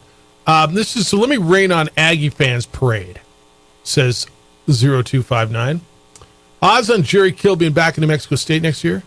He says Harsin will go back to Boise State. You think Brian Harsin's going back to Boise State? Could. But other G5 programs, open jobs due to firing or openings due to a coaching moving up. I don't know that I think this is as slam dunk as many of you do. I think there's a couple things at play here. I think Jerry honestly is grateful and likes Las Cruces in New Mexico State. Jerry's 62. I don't think that's too old. But are other programs, the health concerns are real, right? That's why he didn't have a job before Mario hired him at New Mexico State, right? The health concerns are real. There's been, all the talk about health this year. I don't know, man. I'm not as convinced as all of you are that Jerry Kill, after rebuilding New Mexico State, is out and going somewhere else. It's not a slam dunk because those are legit concerns if you're bringing him in to run your program, and we saw him battle through and overcome health issues this year. And my response to that would be, who cares? If you get to a conference championship game, if you have the chance to win back-to-back bowl games, am I going to feel bad about that because your coach gets your job somewhere next year? Not at all. And thank you. I just got text from both Josh Sushan and Frank Mercogliano over at UNM with the Brady Hoke news. Yep, we're on that. Saw the Brady Hoke retiring, and so there are 2 coaching changes as of now in the Mountain West. Brady Hoke retiring at San Diego State, and of course Andy Avalos, who was dismissed.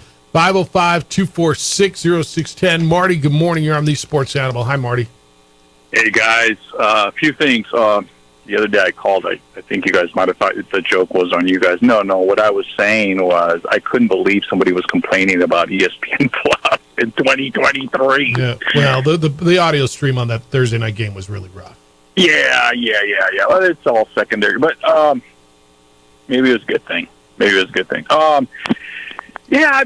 Why are you being a hater about New Mexico State? That last caller or texter or whatever the heck. I mean, it's a good thing that we've not seen that in New Mexico for a while. A team win 8 games in football. Come on now, stop being a hater, man. Stop being a hater.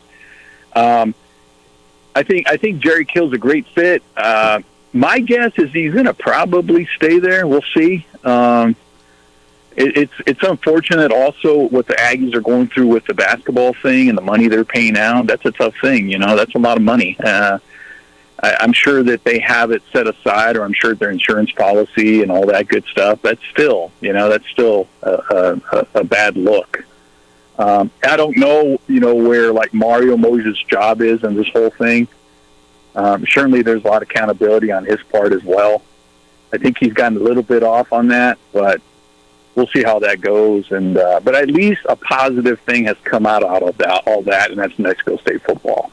And I'm an alum. I've seen all the good and bad, and mostly bad. So it's really nice to see some good. And if you're a Lobo fan, I mean, that's what you are now. That's what the Aggies have been for such a long time. That's what you become. But I'm willing to give Danny one more year because I think he has to go with Dampier. I saw some really positive things from that kid. He's a little shorter, but he's physical. And unlike the running quarterbacks they've had in the past, I think this kid can throw it. So I think you got to go give him the rest of the reps for the remaining games, and let's see how it plays out. And then in the offseason, you have to build your program around him. And I think you'll be successful. Because I think it's attainable in the Mountain West, but you have to have an identity and build that identity going into the offseason. And I'm willing, as a fan, to give him one more year because people listen to Marty. That's a joke. Thank you, Marty. You guys have a great day. His people listen to Marty. Can I tell you, in the last week, I feel like I've felt this sway towards his side. I don't know where you are, and I know there's a big divide in this. I know that there's plenty of people who want to make a move right now. And I've got the emails that say, we're watching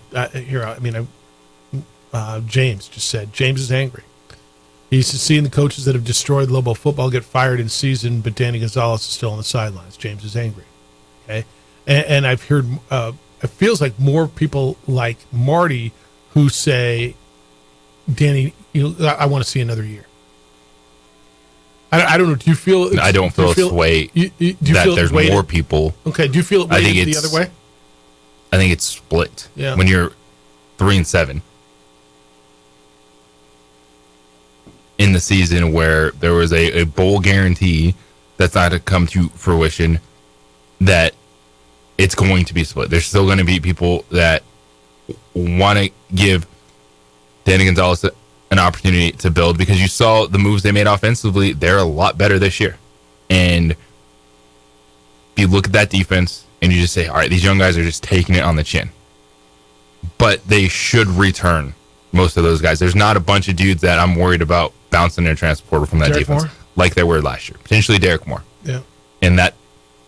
But you just hope that experience, reps, playing football gets that group better because you need to sprinkle in a couple additions. Danny talked about it when it comes to up the middle and kind of improving the linebacker core.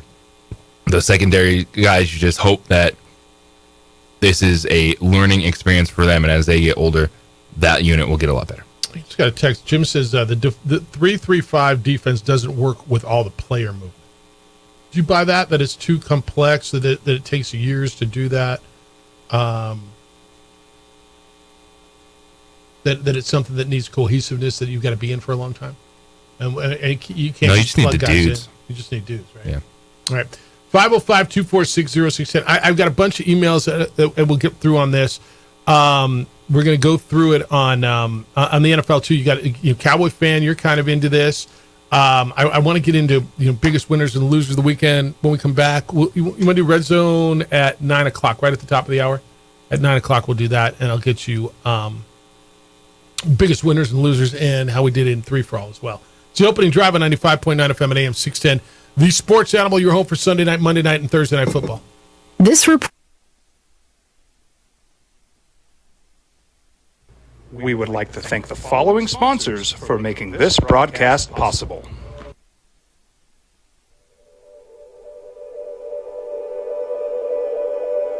We aren't all born with the same opportunities. But it's the people who care that change everything. Get ready, Sprout, get ready! My coach.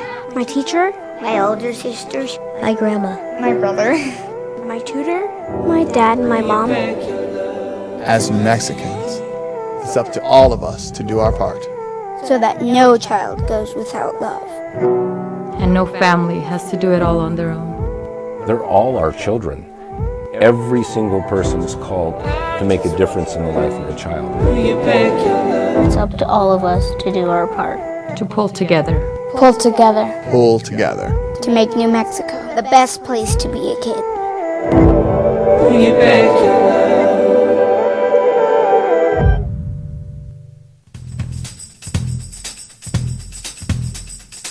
International Protective Services is a proud supporter of ProView Sports and New Mexico Youth Athletics.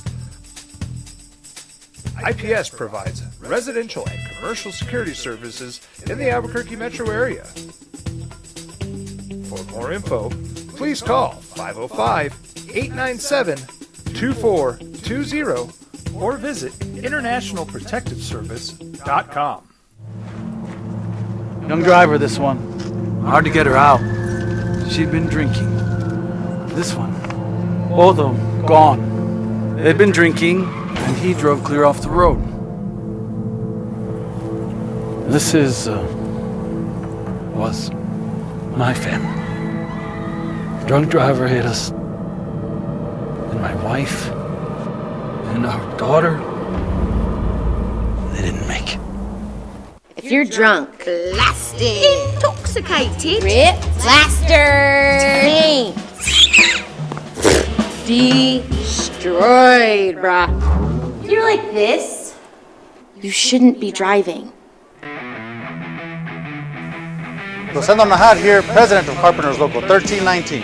Juan Junior Gonzalez, warden of Local 1319. Some people have a misconception about what a carpenter does.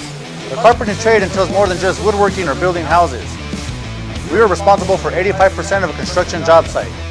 Everything from the superintendent on down. We have a great apprenticeship program. Information can be found on our website.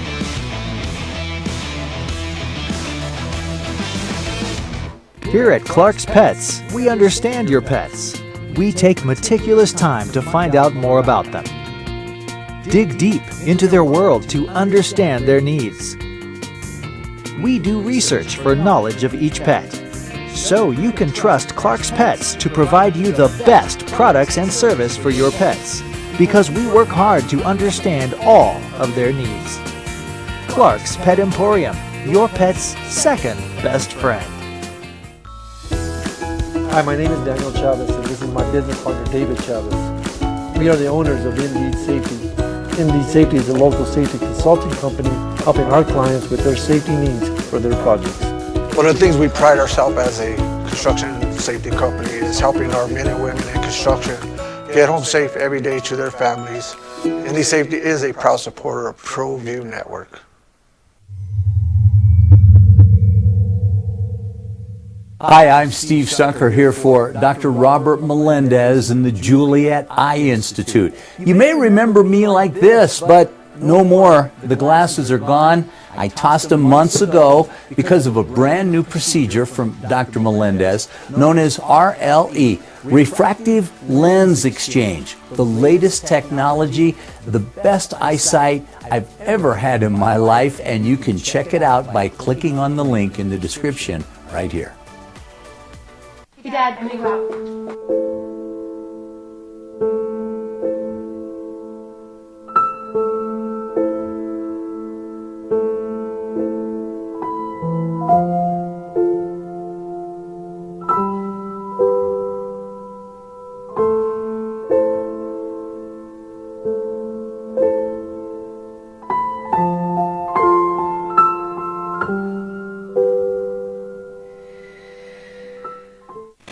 Don't sacrifice quality and flavor when you're in a hurry. Golden Pride offers ribs, fried chicken, red and green chili breakfast burritos, and Frontier sweet rolls. 4 great locations, or visit us online at goldenprideabq.com. Golden Pride Barbecue Chicken and Ribs are proud supporters of ProView Sports. Teenagers love a party, especially during prom and graduation season. Often, alcohol is involved. Some parents think that hosting a party with alcohol in their home will keep the kids safe, but it's wrong and it's illegal. As a parent, to allow your teenagers' underage friends to consume alcohol on your property is a felony. Parents who host lose the most. Don't be a party to teenage drinking. This is a program of the Drug Free Action Alliance. For more information, go to burnco.gov/do-not-host.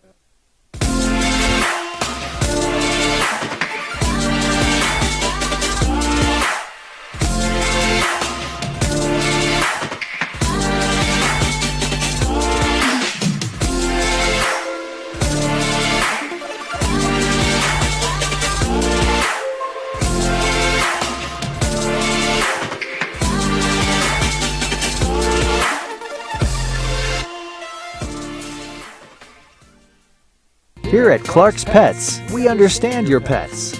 We take meticulous time to find out more about them. Dig deep into their world to understand their needs. We do research for knowledge of each pet, so you can trust Clark's Pets to provide you the best products and service for your pets, because we work hard to understand all of their needs. Clark's Pet Emporium, your pet's second best friend. These are more than just the sounds of a safe place to go after school. These are the sounds of interest being ignited and of mentors making an impact.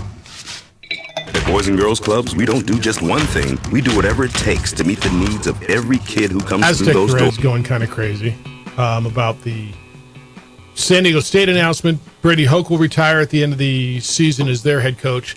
So Zach Arnett this morning is out at Mississippi State, the former Lobo, the former La Cueva Bear, as the head coach. Andy Avalos yesterday got fired at Boise State, and this morning there news out of San Diego that Brady Hoke will retire after this season. He's 65 and is in his second stint at San Diego State. 505-246-0610. Howard, good morning. You're on the Sports Animal. Hi, Howard.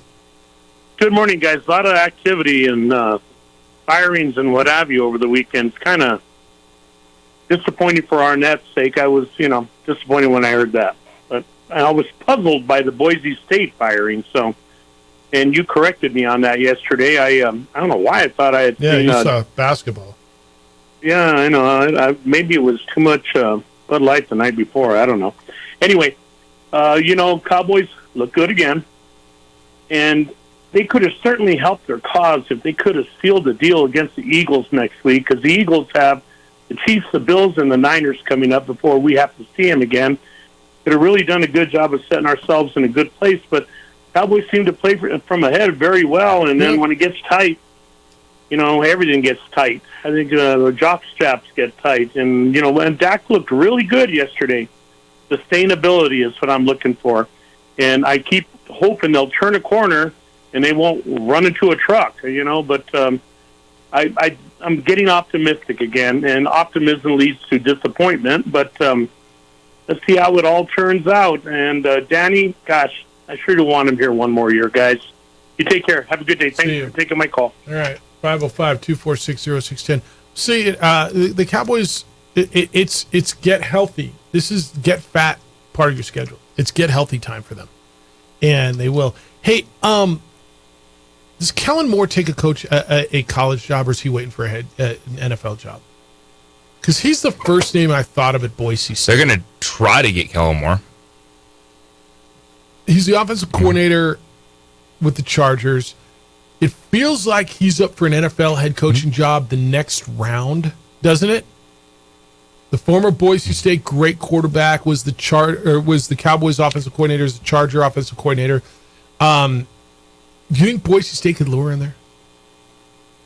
Nowhere else, right? I mean, I'm looking at San Diego State's people are going, how about Kellen Moore? It would be the Boise State connection for Kellen And if I'm him too, I like being an NFL OC, potentially an NFL head coach after watching them just run Andy Avalos out the door. He was supposed to be a dude they liked. And you're like, man, you struggle a bit. They're going to kick you to the curb in one season. Yeah. All right, Jess, good morning. You're on the Sports Animal. Hey, Jess. Hey, good morning. I was going to ask you, I hadn't heard anything about Isaiah Chavez. I must have missed that. What is he? Still on the team? Yeah, he's like a backup long snapper, yes. Oh, okay, so no more potential for on his side of the... To do what? To be a quarterback? Well, yeah, I remember all the hype when he first got here. Then, he won a couple of games. He did win a couple of games, yeah.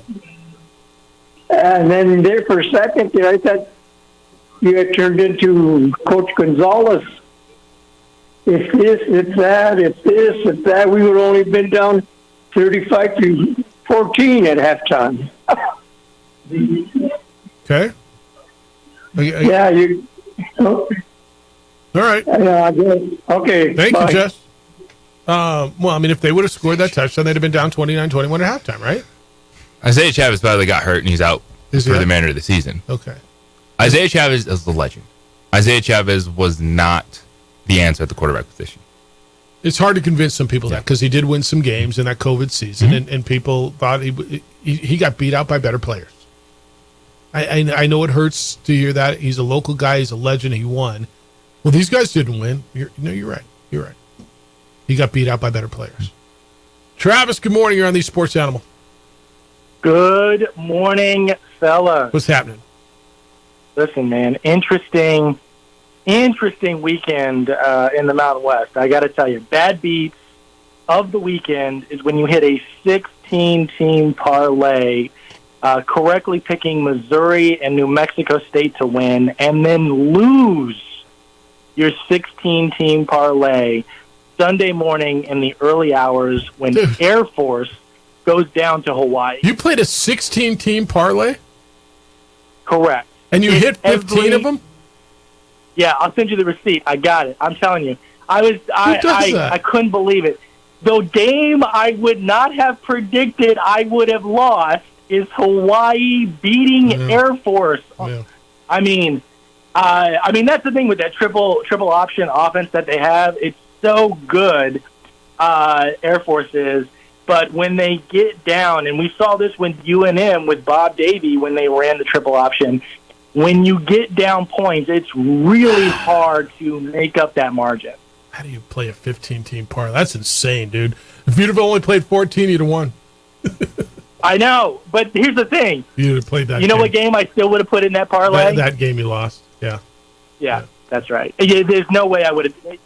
It is what it is. Listen, bad beat, that's how it goes. Listen, that's why I'm a lawyer, and that's why I'm not a sports How bettor. much would you have won, dude? Okay, here's the thing. I only would have won $200. It was a low buy. Okay. Still. All right. That's $200 I owe, that I didn't have in my bank account. All right, So fair it is enough. what it is. Yeah, because I just got... Look, another bad day at the office. How do you go out and lose a game and still get fired the next day? That's a bad day at the office. That's a rough day. At the office. You don't have an office anymore. Yeah. Yeah, right. Your whole job is winning games. You go out there and do that, and you still get canned. Yeah. That's tough. Bleeding heart for Boise State, I'm sure. Yeah. Look, just to get into this, I like Rudy a lot, and I obviously appreciate that he's a big booster and a huge supporter of the Lobos. But first off, Rudy, when you're talking about Michigan, keep scumbag out of your mouth, okay? You don't get to support Michigan while calling other people scumbags. Like what Michigan did is some pretty scumbaggy thing. But I will say, last week in response to this debate about where we go in the future of Lobo football, Rudy said that you don't need to fire Danny, but instead you need to invest in the stadium, invest in the facilities, and invest in the football program. It's not an either-or thing. The truth is there needs to be significant investment in our football program, in our facilities, and in our stadium, especially that stadium. Holy God. Yeah. But that does not mean that the right decision going forward is not to make a coaching change. Two things can be true simultaneously. And for my money, here's the problem with next year, and here's why I think there's going to be a decision made at the end of the year. How do you coach on a 1-year deal?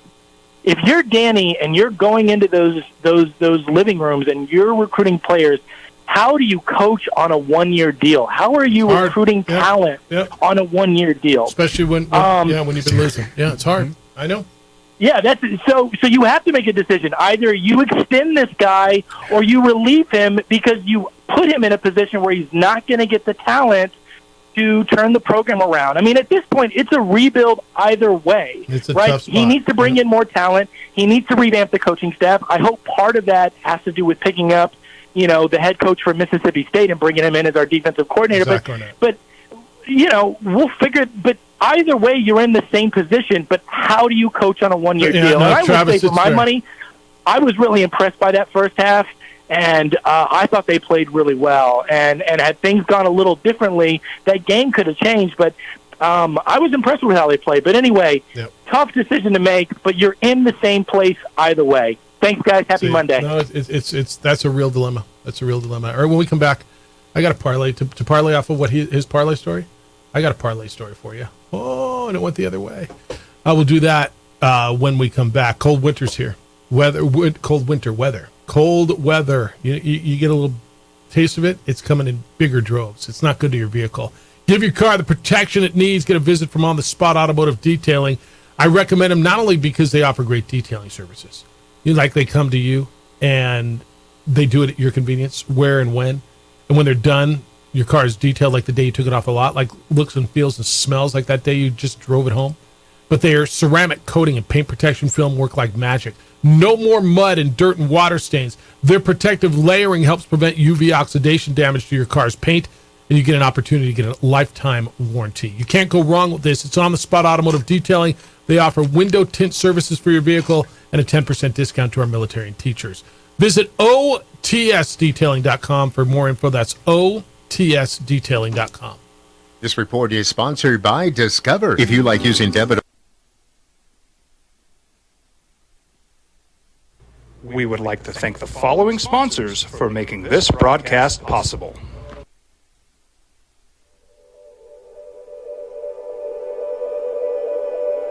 We aren't all born with the same opportunities.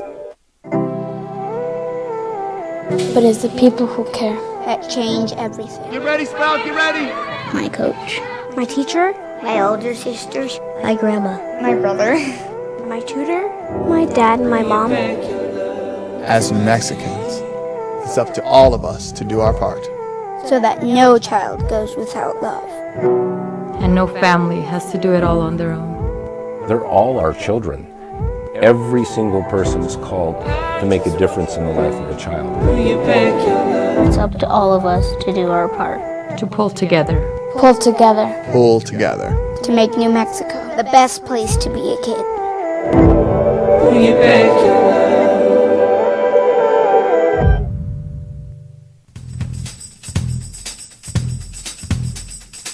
International Protective Services is a proud supporter of ProView Sports and New Mexico Youth Athletics.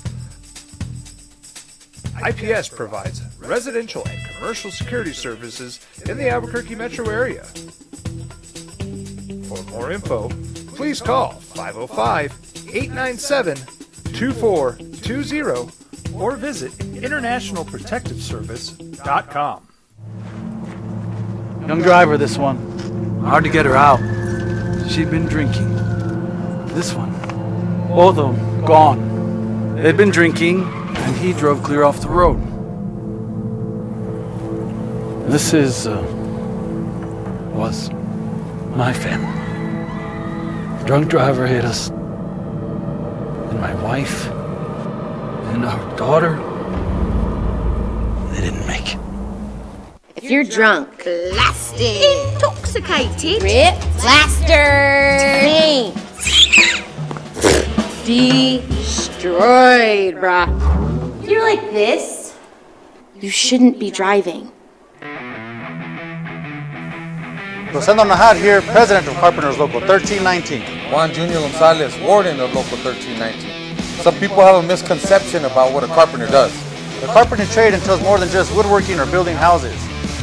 We are responsible for 85% of a construction job site. Everything from the superintendent on down. We have a great apprenticeship program. Information can be found on our website.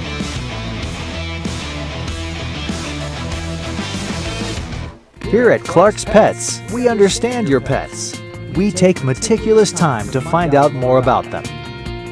Dig deep into their world to understand their needs. We do research for knowledge of each pet, so you can trust Clark's Pets to provide you the best products and service for your pets, because we work hard to understand all of their needs. Clark's Pet Emporium, your pet's second best friend. Hi, my name is Daniel Chavez, and this is my business partner, David Chavez. We are the owners of Indeed Safety. Indeed Safety is a local safety consulting company helping our clients with their safety needs for their projects. One of the things we pride ourselves as a construction safety company is helping our men and women in construction get home safe every day to their families. Indeed Safety is a proud supporter of ProView Network.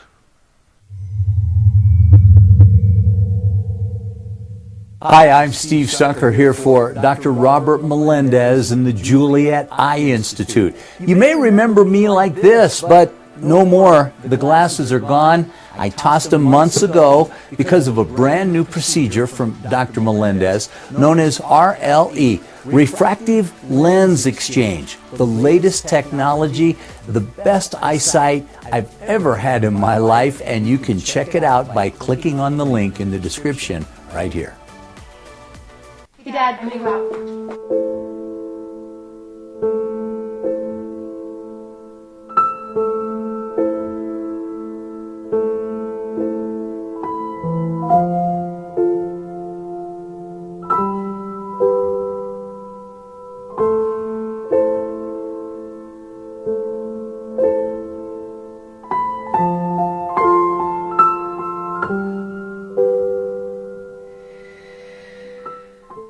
Don't sacrifice quality and flavor when you're in a hurry. Golden Pride offers ribs, fried chicken, red and green chili breakfast burritos, and Frontier sweet rolls. 4 great locations, or visit us online at goldenprideabq.com. Golden Pride Barbecue Chicken and Ribs are proud supporters of ProView Sports. Teenagers love a party, especially during prom and graduation season. Often, alcohol is involved. Some parents think that hosting a party with alcohol in their home will keep the kids safe, but it's wrong and it's illegal. One of the biggest parlays ever reported by a U.S. sportsbook came down to the final seconds. A guy in Florida. Now, if you got $500,000 to put on a 4-team parlay, you're doing okay, right? Like if you put $500,000 down, you can afford to lose $500,000. But it's still got to be nice to win $5.5 million, right? So it came down to Matt Amendola, the Texans ticker, when he hit the 38-yard field goal on the final play of the game.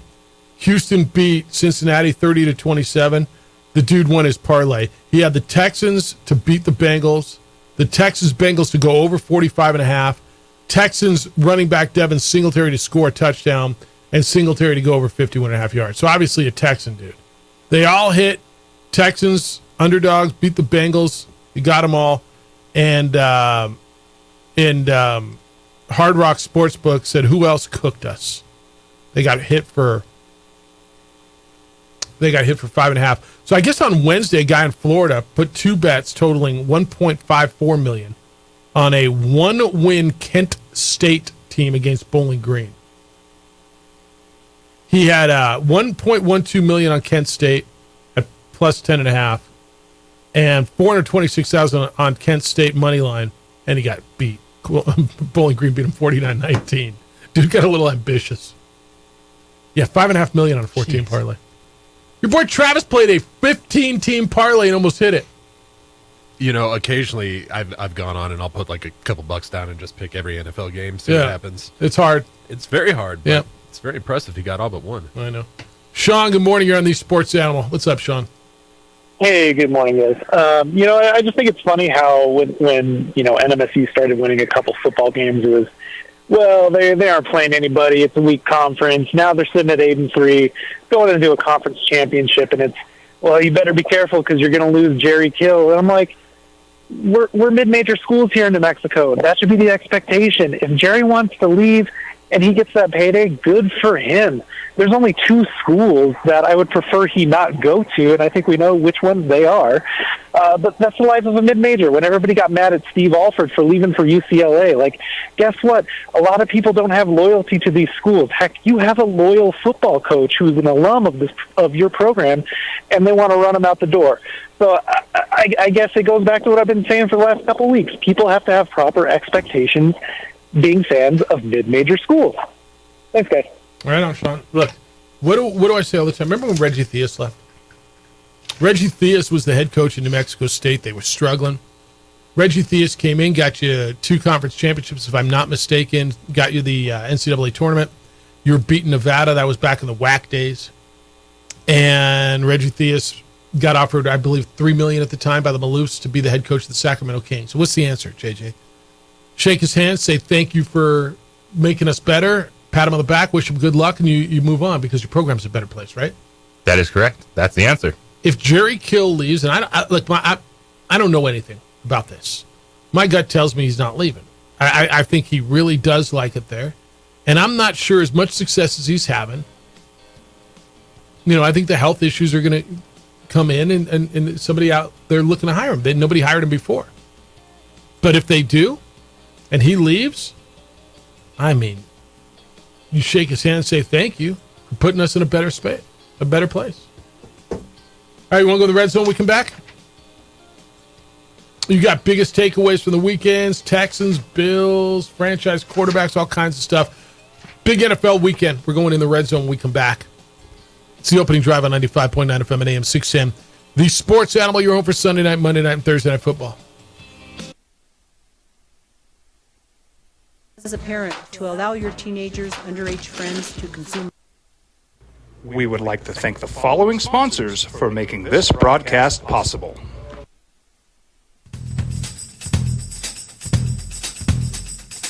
International Protective Services is a proud supporter of ProView Sports and New Mexico Youth Athletics. IPS provides residential and commercial security services in the Albuquerque metro area. For more info, please call 505-897-2420 or visit internationalprotectiveservice.com. If you're drunk, blasted, intoxicated, ripped, plastered, destroyed, bruh. If you're like this, you shouldn't be driving. Albuquerque's leader in sports is ProView. From pros to prep, all your favorite action.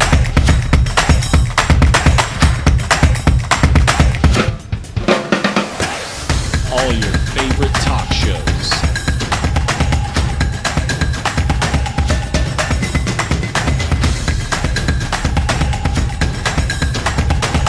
Find it on ProView Networks. Hey, look! It's Dwight Goodman! Boom! This place is hot. Let's see if anyone needs my help. How about I drive you madman home, huh? I got this, Dwight. I'm the designated driver. Boom. Sweet. Does anyone need Dwight's help getting home tonight? No thanks, Romeo. I've got a taxi all lined up. Drive safe, Dwight. Boom! Boom!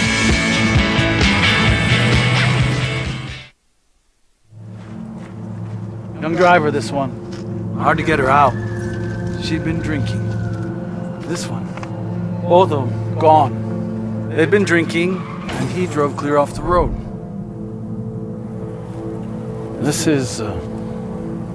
was my family. Drunk driver hit us. And my wife and our daughter, they didn't make. We here at Clark's Pet Emporium welcome you to bring in your pets. We know that having your pet with you makes the experience of shopping for them even better.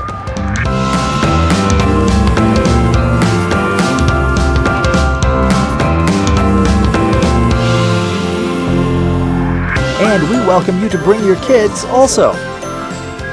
Clark's Pet Emporium, your pet's second best friend. Hi, I'm Steve Sunker here for Dr. Robert Melendez and the Juliet Eye Institute. You may remember me like this, but no more. The glasses are gone. I tossed them months ago because of a brand new procedure from Dr. Melendez known as RLE, Refractive Lens Exchange. The latest technology, the best eyesight I've ever had in my life, and you can check it out by clicking on the link in the description right here. 5 years running. It's the OD in the AM with 3-time New Mexico Sportscaster of the Year, Jeff Symbieta and JJ Buck. Quite the weekend, huh, boys and girls? NFL, quite the weekend. Cowboys' big win. Raiders beat the Jets last night. Hold on. Browns steal one from the Ravens. Houston got one from Cincinnati. Before we go in the red zone, can I give you my biggest winners and losers of the weekend? Jeff Symbieta, JJ Buck, and DC. You ready? Biggest winners of the weekend, number 3, San Francisco. Hadn't won in a month. Coming off a bye, had lost 3 in a row. Go across the country to Jacksonville, also coming off a bye, who'd won 3 in a row, and not only win, but just pump them. Put it to them. They needed that win. I thought that was a big win for them. Number 2 winner. I struggled between Minnesota and Houston because I thought Minnesota was a big winner too, but I'm going Houston. Because I think that squarely puts them in the playoff picture and who they beat. I just saw it coming back and beating Cincinnati like that. That young quarterback, C.J. Stroud, has arrived. The way they won to come back and keep taking punches, to take the ball away from Joe Burrow, the way they took the ball away, huge win. And number 1 was Cleveland. Cleveland going into Baltimore and getting that win, a division win. And now that puts them a half game behind the Ravens to go into Baltimore and beat that team, to come back the way they did and do it. And by the way, the best Deshaun Watson has looked since he's been the Cleveland Brown quarterback. I got them as the number 1 winner. Like it. Minnesota was the one on the outside looking in. Number 3 loser of the weekend was New England. Just the way they lost, and they got to take a flight back from Germany, and Mac Jones has to sit on that plane after getting benched with 1:46 to go, and Bailey Zappi goes in. Not that it means anything big to the season, but I just think it's just so destructive. The way they played offensively, they're horrible. Number 2 is Baltimore. The way they came from ahead and lost that game, that was they were ready to take a stranglehold on the division, go 2 games up on everybody, and to let that slip away. And the number 1 loser of the week to me, and you may be a little surprised, I got Atlanta. To go to Phoenix and Kyler Murray's first game back and not take advantage of that opportunity, an opportunity to go into first place in your division with a victory yesterday, and to lose to a team with 1 win, even though they got Kyler Murray back, I thought they would really frustrate him more than they did. They're disappointing, man. They're disappointing. Yeah, and this is, the standings are really interesting because the division games, you look in, the Falcons are 2-0 in the division. The Saints are 1-1. So why wouldn't that be flipped when we're talking about winning your division? That should get you in, right? No, but it's overall record, right? And so that's what, to me, I look at it and I understand the frustration for the Falcons in its quarterback play. Tyler Heineke, even before he got hurt, he only had 55 yards passing through 3/4 of football. Now Desmond Ridder comes in, scores the go-ahead touchdown, and then defense gives up a walk-off field goal. And there were 5 walk-off field goals yesterday in the NFL. Yeah, isn't that crazy? Kickers matter, boys. All right, you want to go to the red zone? Let's go.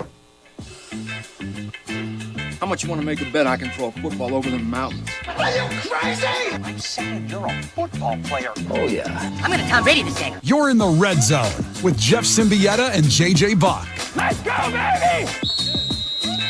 It's first and goal. All right, like you guys just said, Week 10 in the NFL was wild. Joshua Dobbs got his second straight win in dramatic fashion for the Vikings.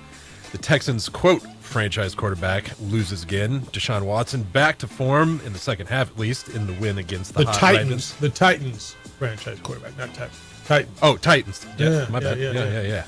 All right, so and the 49ers end their streak to make a statement in Jacksonville last weekend, and the Seahawks get a win at the buzzer. So what was your biggest takeaway from last weekend's games? Well, the Niners are back, and they're healthy and they're good. I think that was number one. I think the Browns made a statement in the AFC North. That was number two. And I become more and more impressed with the Lions and the Texans every game they play. You want to see teams overcome adversity, but San Francisco, they're just like, you know what, let's just not have that and just make sure everyone's healthy, because when they're healthy, they are right there for the best football team in the NFL. That's a really good road win against a good Jacksonville team. And for Jacksonville, you know, they're still looking at it saying they have some things to do if they want to be a legit contender overall.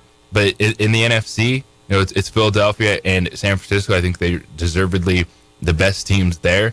And it's kind of just pick your flavor of the week between Detroit and Dallas. And the thing with those squads is we get a regular season matchup and we'll get to see them in the biggest stage.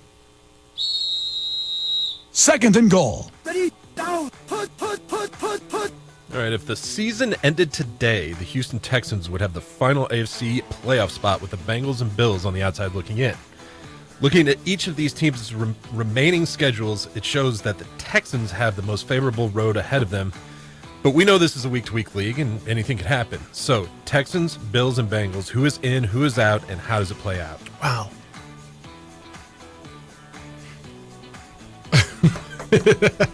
For Cincinnati, I'll tell you, if they lose on Thursday, they're out. Who they play Thursday? Baltimore. That's the season. So we can answer that question. You don't need to tell me the remaining. Yeah. Schedule. I like Cincinnati. Cincinnati's better than the Pittsburgh Steelers. Cincinnati is a playoff caliber football team. But at some point, you've dug your hole too deep to get out of. And if they lose to the Baltimore Ravens, that hole is too deep to get out of. And for the Houston Texans, mentioned the favorable path that they have. And right now they have a tiebreaker over Buffalo, Cincinnati, based on their winning percentage in conference games. And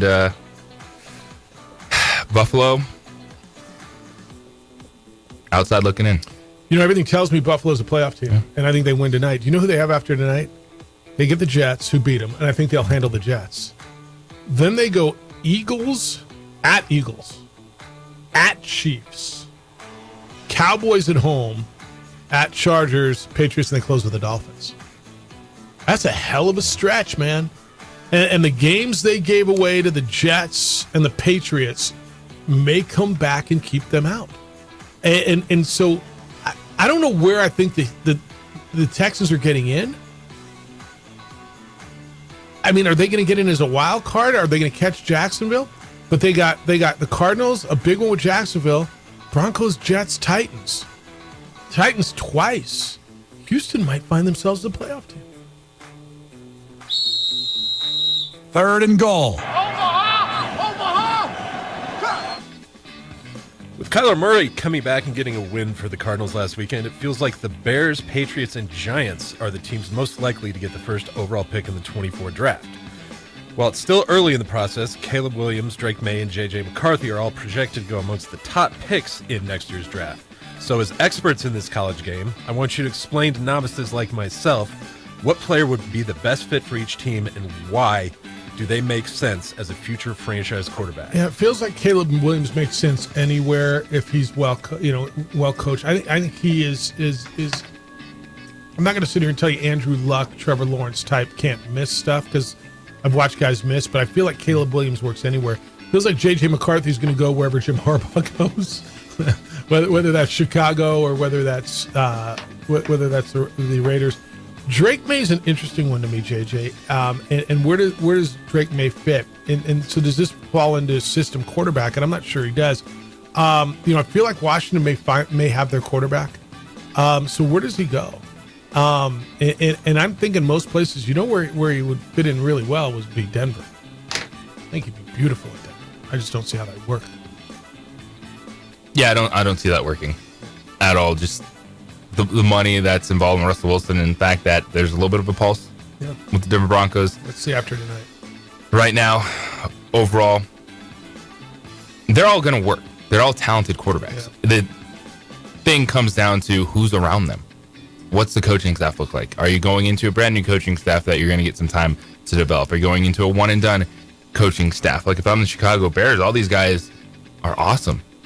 But I've also watched Chicago Bears not develop quarterbacks. And there's no sure thing. There's no sure in the NFL. There's just not. And I know that's not a hot take, but it wasn't last week everybody telling me Will Levis is a franchise quarterback? Dude's 0-2. And now he's not? No, but you can't make those definitive statements like that. Right. Can't. 4th and goal. Did I stutter? Beer me. All right, now that the Big Ten has suspended Jim Harbaugh for the rest of the regular season, it feels like it is a question of when Harbaugh goes to the NFL, not if. The Chargers, Buccaneers, Raiders, and Bears are the teams I've been hearing the most about over the weekend as potential landing spots. So, what are you guys hearing, and what do you expect to happen next for Jim Harbaugh? I actually think, why would he go to the NFL? He is the big man on campus. You ain't the big man on campus in the NFL. This dude was winning NFL games at a high percentage and still was rubbing people the wrong way. He's not an NFL coach because he can't win NFL games. He's an NFL coach because Jim Harbaugh is made for college. And he is a rock star. He's a superstar in Ann Arbor. To me, they didn't say he can never coach again. They didn't give it Michigan the death penalty. That university is behind him. That fan base is behind him. Why would he leave? So, why would he leave? There'll be a lot of money, and he can do whatever he wants, and if it's uncomfortable. I'm here now. I think if he goes to the NFL, I think it's the Bears or the Raiders. Okay. What I'm hearing now is that there's this reinvigoration around him there. That the fan base, the alumni, this is making them love him even more, putting their fingers in the air. They may throw even more money at Jim Harbaugh. And what I've been hearing in the last 24 hours is the swell is that he's going to stay. To me, it's a no-brainer. You're not that dude in the NFL. No, hardly. You're not that dude. No. There's no one. I thought if he wins the national championship, he bounces, says, I don't need this crap. Now they're going to throw even more bags of money at him. The trend right now is DC. I'm hearing he's going to stay. He doesn't. Just clean it up. You don't need the crap, then clean it up. Yeah. It's your crap. Yeah, it is your crap. It's your program. Yeah, it is your crap. And they're not going to fire him. Yeah. They're not going to fire him, especially the way they're winning right now, because they haven't won like this. You know what heals everything? Winning. And they haven't won like this in a long time. If they beat Ohio State, now, if Ohio State beats them and knocks them out of the playoff, we might have another conversation. But I think we all sit here and think they're better than Ohio State, don't we? Yes. They're really good, dude. They're really, really, really good. They get in the playoff, and they don't lay an egg like they did last year against TCU. Mm-hmm. I think they're really good. This situation reminds me so much of the Houston Astros. Just kind of scratch your head, why are you stepping in it? Why you bring this upon yourself? You are very good at what you do. Just tidy up. Yep. Move on. And when we come back, I got 3 for all results. I got a Jason email, a bunch from you. Let's go. 505-246-0610. I know you got a lot coming off this weekend. Let's hear what you have to say on the opening drive on 95.9 FM and AM 610. The Sports Animal, you're home for Sunday night and Thursday night and tonight football. The Jim Rome Show. We would like to thank the following sponsors for making this broadcast possible. Teenagers love a party, especially during prom and graduation season. Often, alcohol is involved. Some parents think that hosting a party with alcohol in their home will keep the kids safe, but it's wrong and it's illegal. As a parent, to allow your teenagers' underage friends to consume alcohol on your property is a felony. Parents who host lose the most. Don't be a party to teenage drinking. This is a program of the Drug Free Action Alliance. For more information, go to burnco.gov/do-not-host. Albuquerque's leader in sports is ProView. From pros to prep, all your favorite action.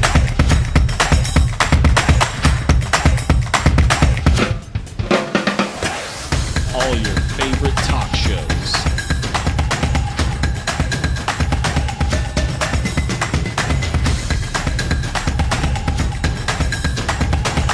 Find it on ProView Networks.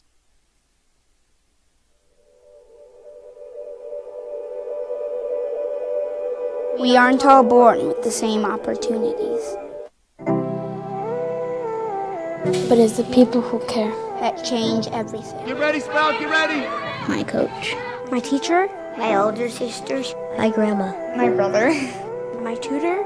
My dad and my mom. As Mexicans, it's up to all of us to do our part. So that no child goes without love. And no family has to do it all on their own. They're all our children. Every single person is called to make a difference in the life of a child. It's up to all of us to do our part. To pull together. Pull together. Pull together. To make New Mexico the best place to be a kid.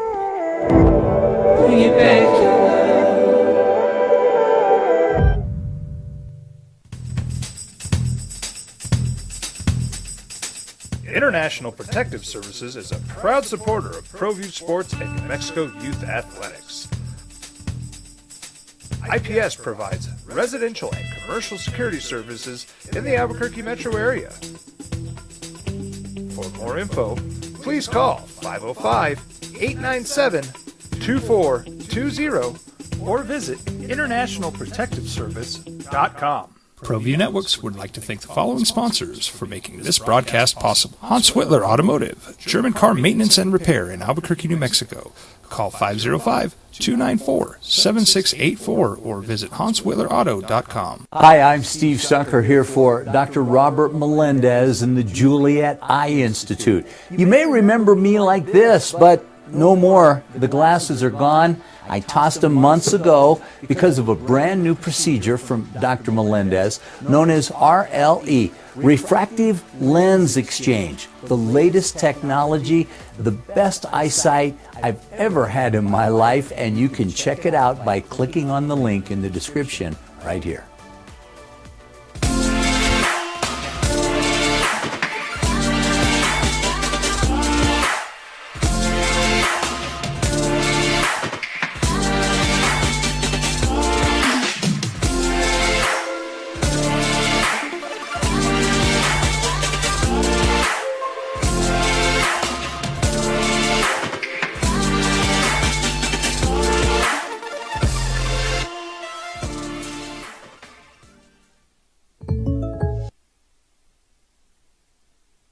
All right, how do we do in 3 for all? That's where we pick 3 games each, NFL bet, show you how hard it is, and you bet against us and you make money.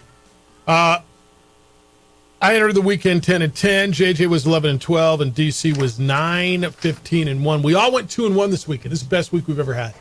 JJ hit on San Francisco -3 against Jacksonville. They won big. JJ hit on Cleveland getting 6.5 against Baltimore. They won outright. JJ lost on the Jets. He took the Jets +1 against Vegas. He's 13-13 overall, back to 500. I won on the Vikings. Took them +3 with New Orleans. I won on the Texans and Bengals going over the 46.5. Lost with Seattle. I laid 6.5. They only won by 3 over Washington.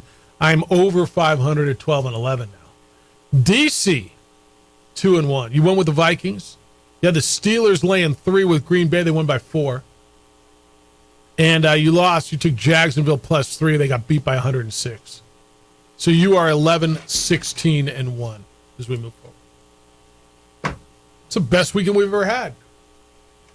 Travis went 15-1, lost the parlay. Comeback trail. Yeah, we're all 2-1. All right, got an email from Jason at Jeff at sportsanimalabq.com.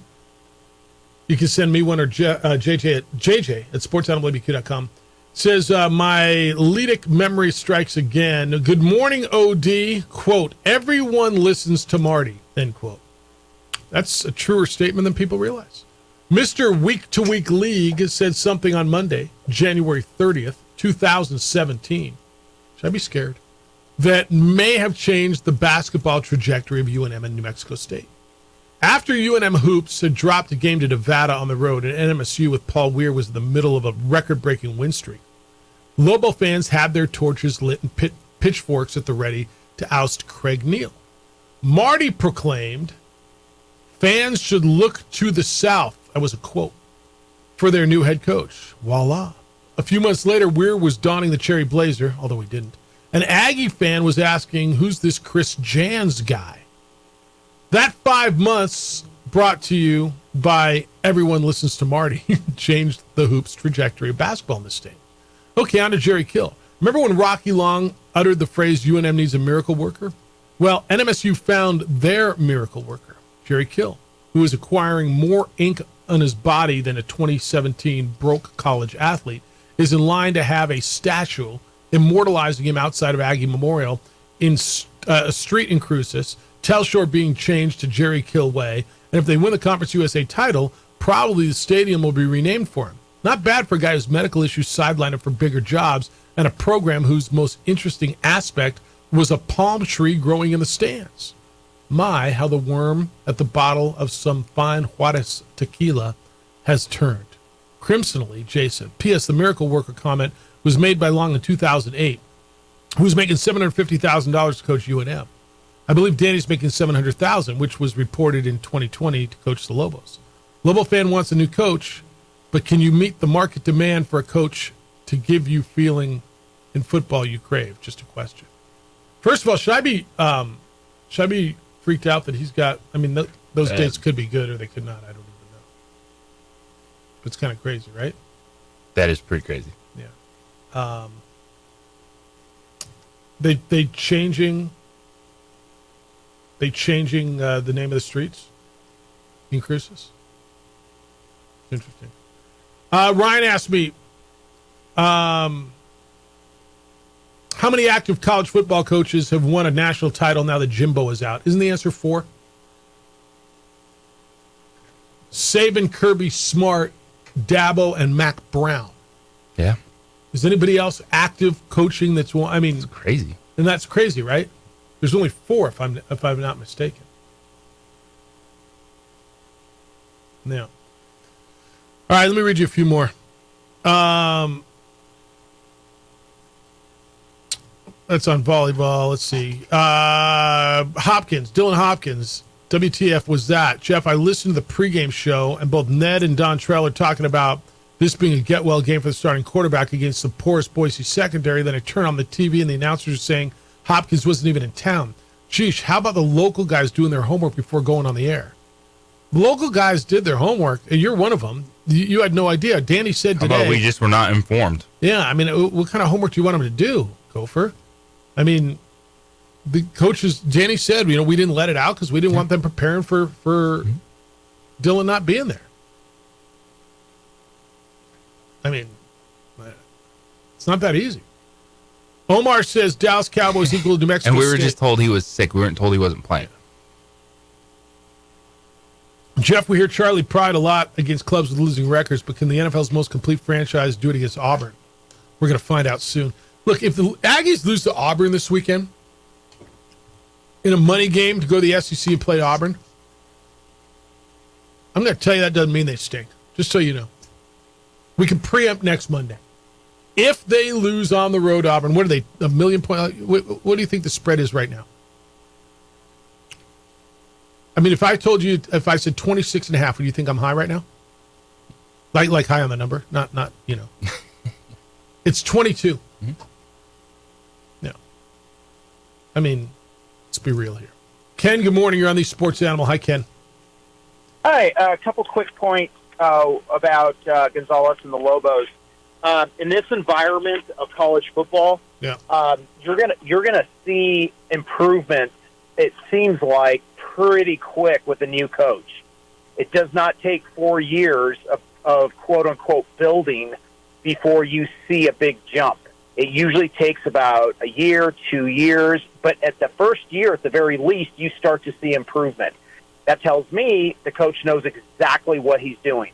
You're going to see tackling a little better. You're going to see the wins improve. You're going to see the improvement. And, of course, we have not seen that with Gonzalez. Second, he should not have said he guarantees going to a bowl game. At least with me, my personal opinion, he lost credibility.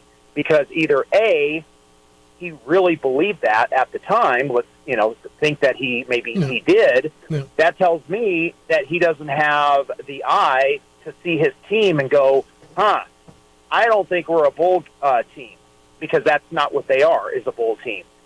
So he's sitting there in practice 4 or 5 times a week. He sees the games, and he actually thought they were going to get 4 out of the next 6 wins. I mean, that tells me that he's not evaluating his team properly. Or maybe he didn't believe it, and he just said, I'm going to say this to light a fire under my team. I'm going to say this for marketing, propaganda. Well, that tells me that he loses credibility as well, because he actually didn't believe it. So either way, in my book, my personal opinion, he's lost credibility as this coach, because either A, he doesn't know what he's doing and evaluating his team, or B, he's not being honest and he's just being a politician, and nobody can believe at this point what he says. And that is like, we need to improve. We need to do, when's that improving going to start, Coach? Is it going to start in year 2, year 3, year 4? When's that improving going to start? So anyway, he's lost credibility in my book. But, hopefully they can go into Fresno State and play decent and not get blown out. So that's all I got, guys. Thanks, Ken. So it was a bold statement, and bold, pick your word. I mean, some people say it's a dumb statement. Some people say it was, let's see how this plays out.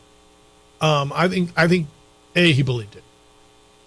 First and foremost, I think he believed it, right? I thought he thought he had a good football team. And, he still thinks that they're a lot closer than they are. And the scores are what the scores are, right? There's no debating what the final scores are. And so why did he say it? Does he have to live with it? Yeah, he's got to live with it. He's got to eat it. And it is what it is. But I think he knew that when he said that. I believe that the defense thought they were going to start taking steps forward, because the offense has taken a huge step forward this season. And when the defense just hasn't been able to take those steps forward, this is what happens.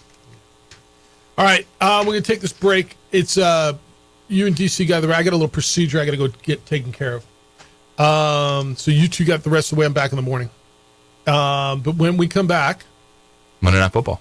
Monday. Is the Broncos play tonight? Broncos, Bills. We talked a little bit about it in Red Zone, but how game-changing could this Monday night be for the Buffalo Bills? And is their window closing if they lose this game? If they lose tonight?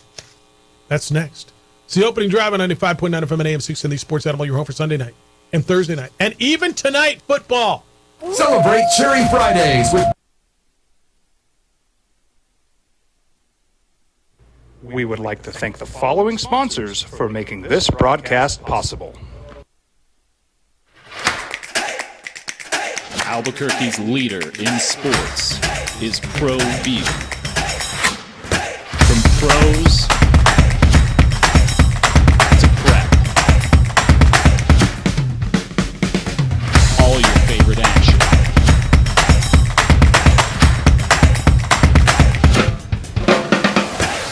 All your favorite talk shows.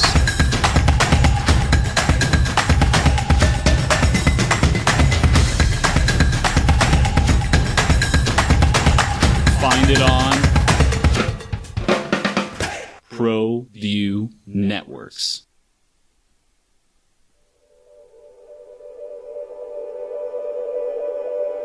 We aren't all born with the same opportunities. But it's the people who care that change everything. Get ready, Sprout, get ready! My coach, my teacher, my older sisters, my grandma, my brother, my tutor, my dad, and my mom. As Mexicans, it's up to all of us to do our part. So that no child goes without love.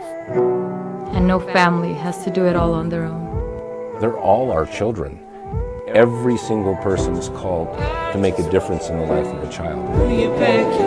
It's up to all of us to do our part. To pull together. Pull together. Pull together. To make New Mexico the best place to be a kid.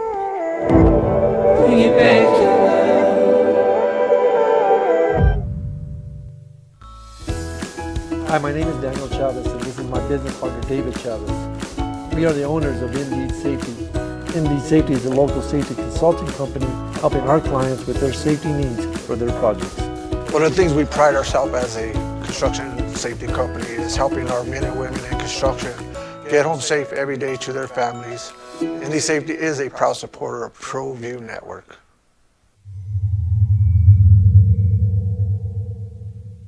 Teenagers love a party, especially during prom and graduation season. Often, alcohol is involved. Some parents think that hosting a party with alcohol in their home will keep the kids safe, but it's wrong and it's illegal. As a parent, to allow your teenagers' underage friends to consume alcohol on your property is a felony. Parents who host lose the most. Don't be a party to teenage drinking. This is a program of the Drug Free Action Alliance. For more information, go to burnco.gov/do-not-host. Young driver, this one. Hard to get her out. She'd been drinking. This one. Both of them gone. They'd been drinking, and he drove clear off the road. This was my family.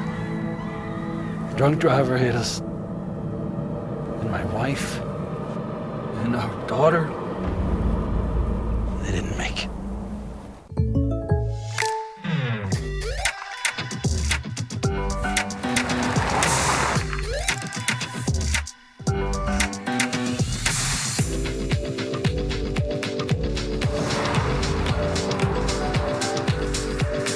Your surprisingly great rates? Contact your local State Farm agent today.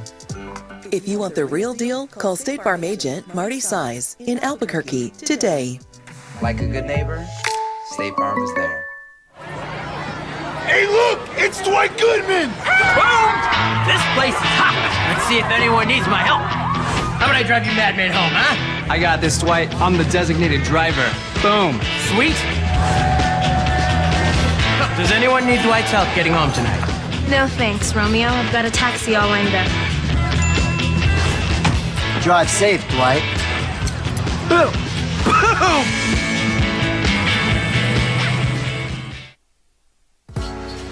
I was born in New Mexico. I grew up on these streets. I got in trouble here, and I fought my way back in boot camp. I love New Mexico, especially the people. Now I'm using my training, tenacity, and energy to fight for you. I'm Adam Oki, lawyer, fighter, and New Mexican. I was a local athlete here in New Mexico, so I'm proud to support your local athletes.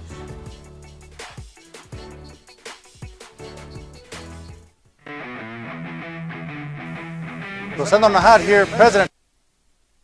The affects what you're able to do the next few seasons. Do you want to get a JJ McCarthy? Do you want to get, Shedeur Sanders, someone like that? Because I don't think necessarily this team is going to be in position to get Caleb Williams or Drake May. I look at tonight, I think Buffalo wins. I think still the Bills are the better team overall. But going into this game, how are you feeling about the Broncos coming off the bye week? And do you feel that this is one where the Bills going to have a little bit of an edge to them? I am excited for the Broncos for the first time in about 5 years. I woke up today with a different feeling, and I'm excited, to be honest. The fan in me is excited for the first time in a long time, which it's a good feeling, to be honest. But moving forward, it's interesting because Russell Wilson, for the first time, honestly, he goes in tonight, it's almost like a tipping point, okay? If he gets a win, he wins that city back, and the conversation is so different. Now, like you said, I mean, they're underdogs 7 points or whatever there are, and going into Buffalo tonight is not going to be an easy game, but for the first time, he actually has the opportunity to get past all the cringiness, all the weird stuff, everything he's done in a year and a half now, and it's an interesting position they find themselves in.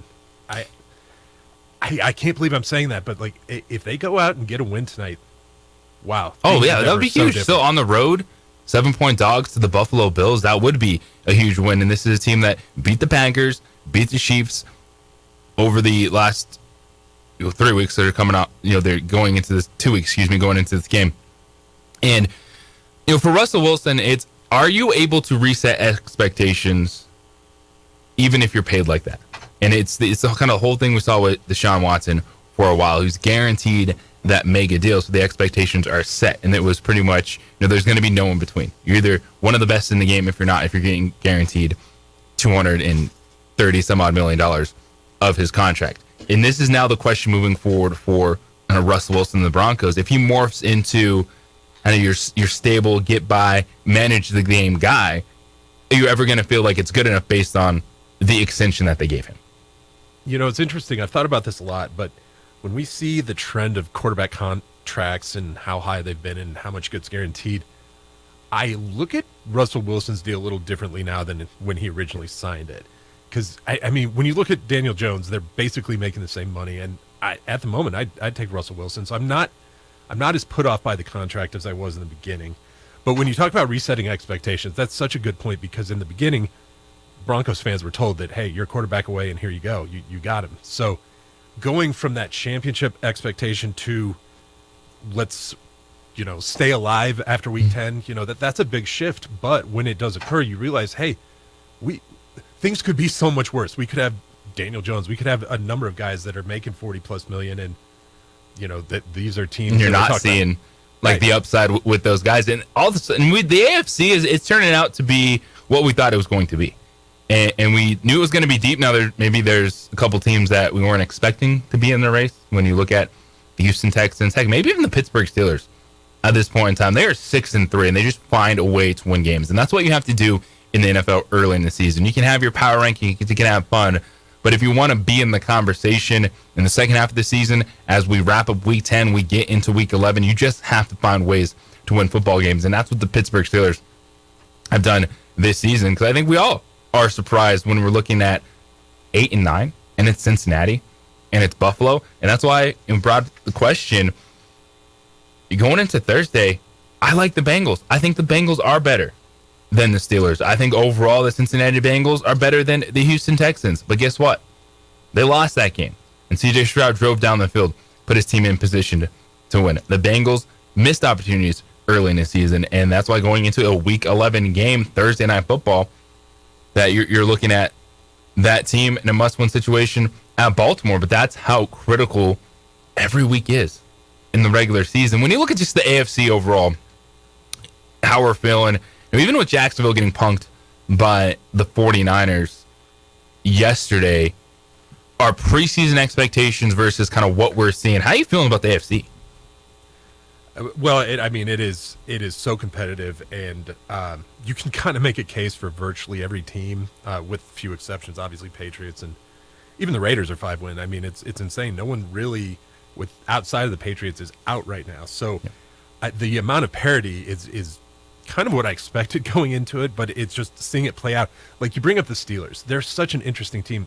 Pickett hasn't thrown a touchdown since week 7. I mean, think about that. They are still very much in the playoffs right now, even without throwing touchdown. Like, that's a team that if they get the quarterback position figured out, and the question within the question during Red Zone is, could the Steelers fall out? Which, if you look at their schedule, they've got a rough go as well. But if they get that quarterback position, the offense turned around, that's kind of a scary team. I don't know how they're turning their quarterback position is Kenny Pickett. Right. Like, that's not changing.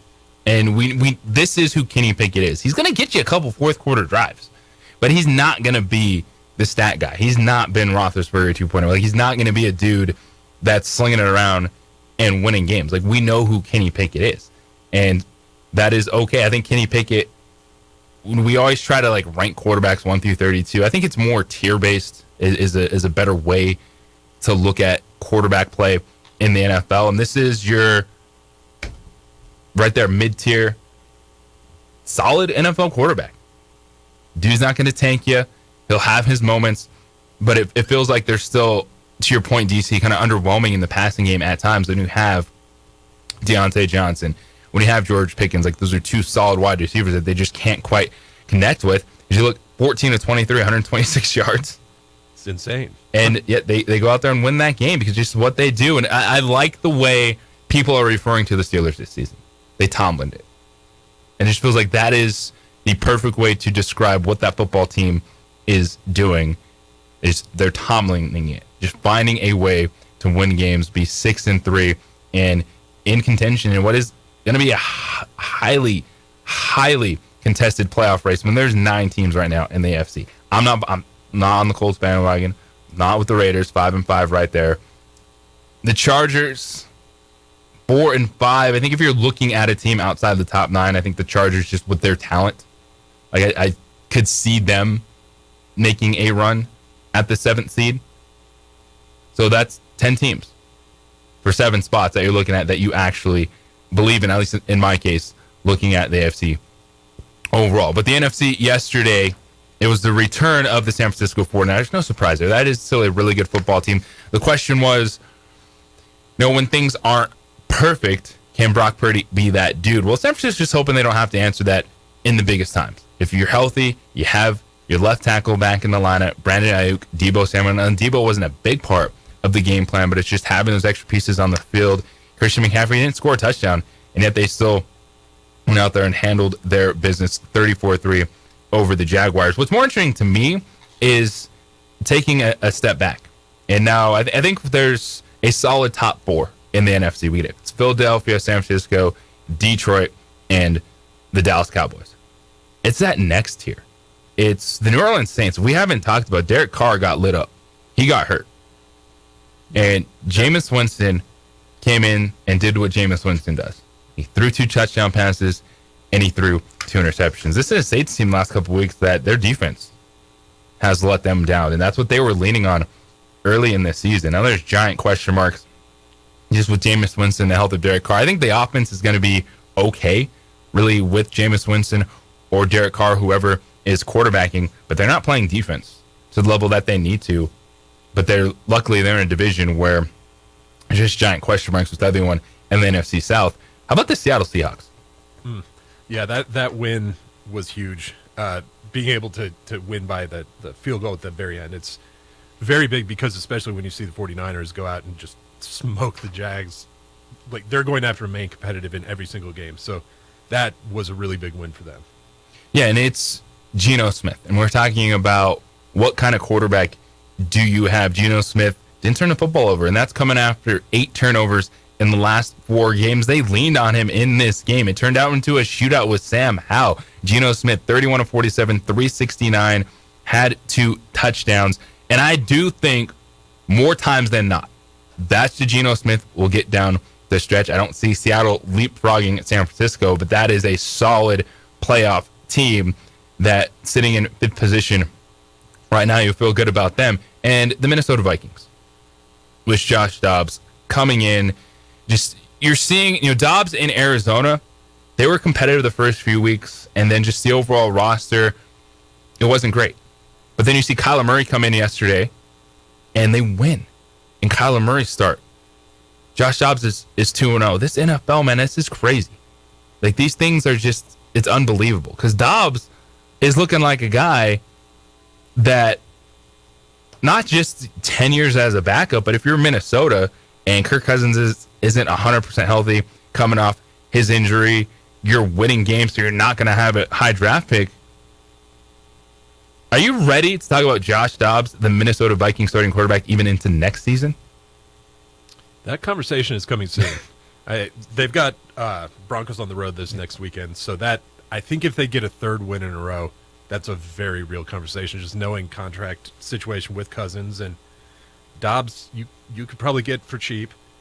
Allows you to keep Justin Jefferson and some of the other players that obviously are very important pieces to that puzzle. So I don't know. I think that conversation is probably already happening in Minnesota, and is going to be more of a national conversation. He's just fun to watch. It really is. He's making plays.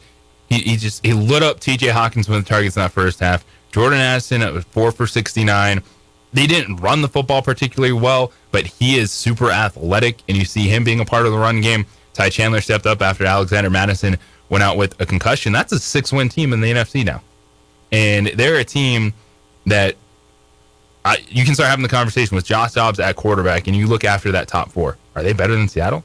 They absolutely could be better than Seattle. They have a defense that's making plays. They swarmed the Saints in that first half, and this is what we love about the NFL. While it might not be for long, at times it is a week-to-week league. We come back on the other side, a ton of coaching news in college football, big-time names out. What's next? This is the opening drive here on 95.9 FM, AM 610, the Sports Animal.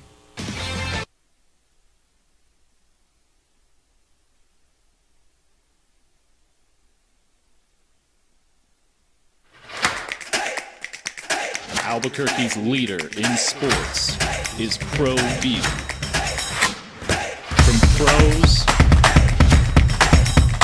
to prep, all your favorite action.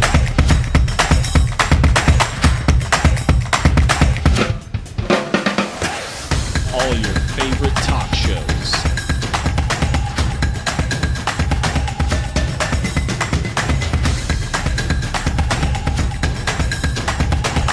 Find it on ProView Networks.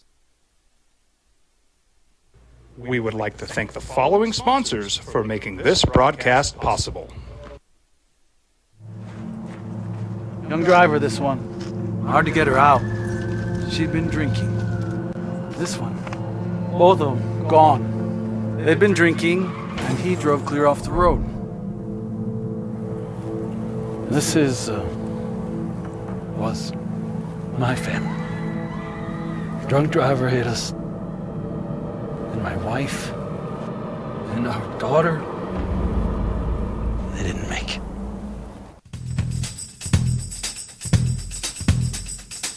International Protective Services is a proud supporter of ProView Sports and New Mexico Youth Athletics.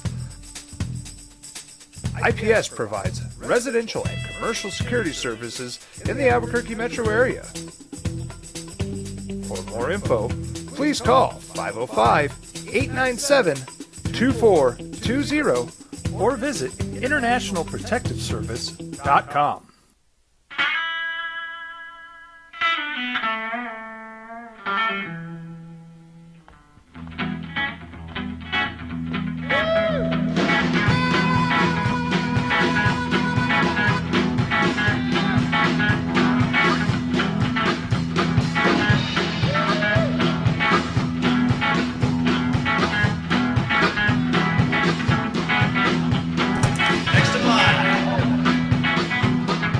Rudy's is a proud supporter of ProView Networks.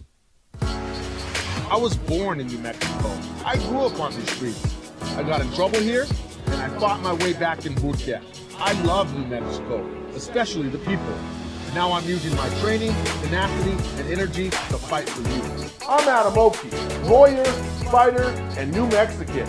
I was a local athlete here in New Mexico, so I'm proud to support your local athletes.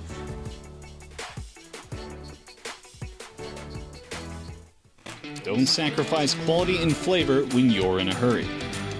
Golden Pride offers ribs, fried chicken, red and green chili breakfast burritos, and Frontier Sweet Rolls.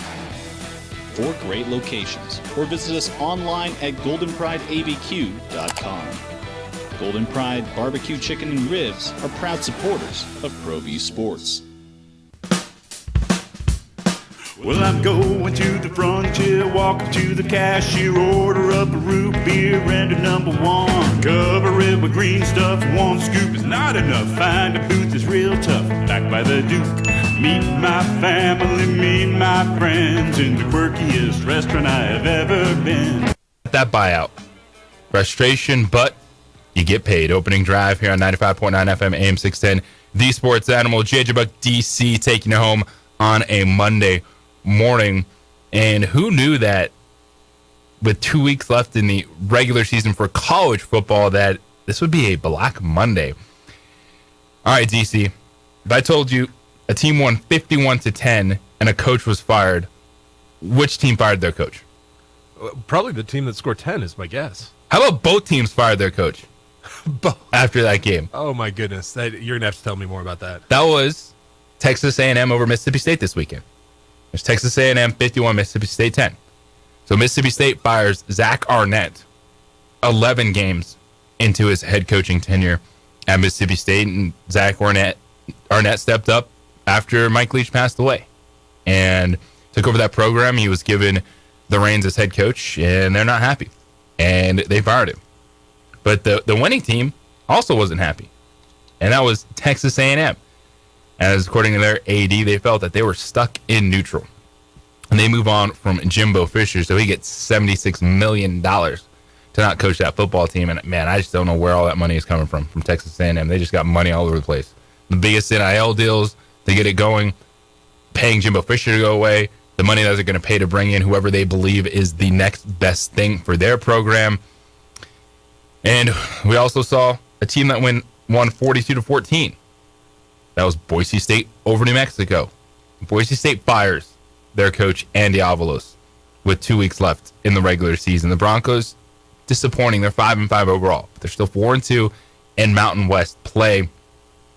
And this has to be a lot more than just a season of missed expectations, because this team still went 8-0 in Mountain West play last year. Now, they lost the title game to Fresno State. But for Boise State, they had their best wide receiver enter the transfer portal. There's a lot of rumblings just going around. It's Andy Avalos. It's not the most liked guy. Frustration with the season, and they're done. And they pulled the trigger on him. And then San Diego State, not firing Brady Hoke, but they announced that Brady Hoke will retire after this season. A very frustrating year for the Aztecs. They only have one win in Mountain West play. And we usually, it's the end of the NFL season. That Monday comes and you get this news, boom, boom, boom. But this is a lot going on in college athletics with 2 weeks left in the regular season. And is there a really good time to do it? Not necessarily. You fire a coach now, you hope for a little bit of a push, I guess, in the season. But most of these things are decided. You're either going to a bowl game or not. You're out of your conference championship race. Players, are they going to not enter the transfer portal? Well, that still could happen after the season. You just fired your coach. So some of it is fill the room, and a lot of it, too, is as long as you got someone stepping up, paying the money, saying that they're going to cover the buyout, saying that they're going to help you pay your next head coach, you move on. And that's the world of college athletics. Now look at the NFL world. We have Monday Night Football for tonight. The Broncos and the Bills. The Bills 7-point favorites at home. In the AFC, it really feels so wide open, and more so to me than in the NFC, because you can say, all right, you buy the Kansas City Chiefs, as I do. I think defensively they've been really good this season. Offensively, still all in with Patrick Mahomes. Yes, they would like some more consistency in the receiving core, but this is why tonight's game is so huge for the Buffalo Bills. We've talked about the playoff standings all morning long. We've talked about now them in the race with Cincinnati and Houston on the outside looking in, the Houston Texans, the 7th seed in all this. But one of the things, too, we've heard, and it's on the CBS Sports Minute.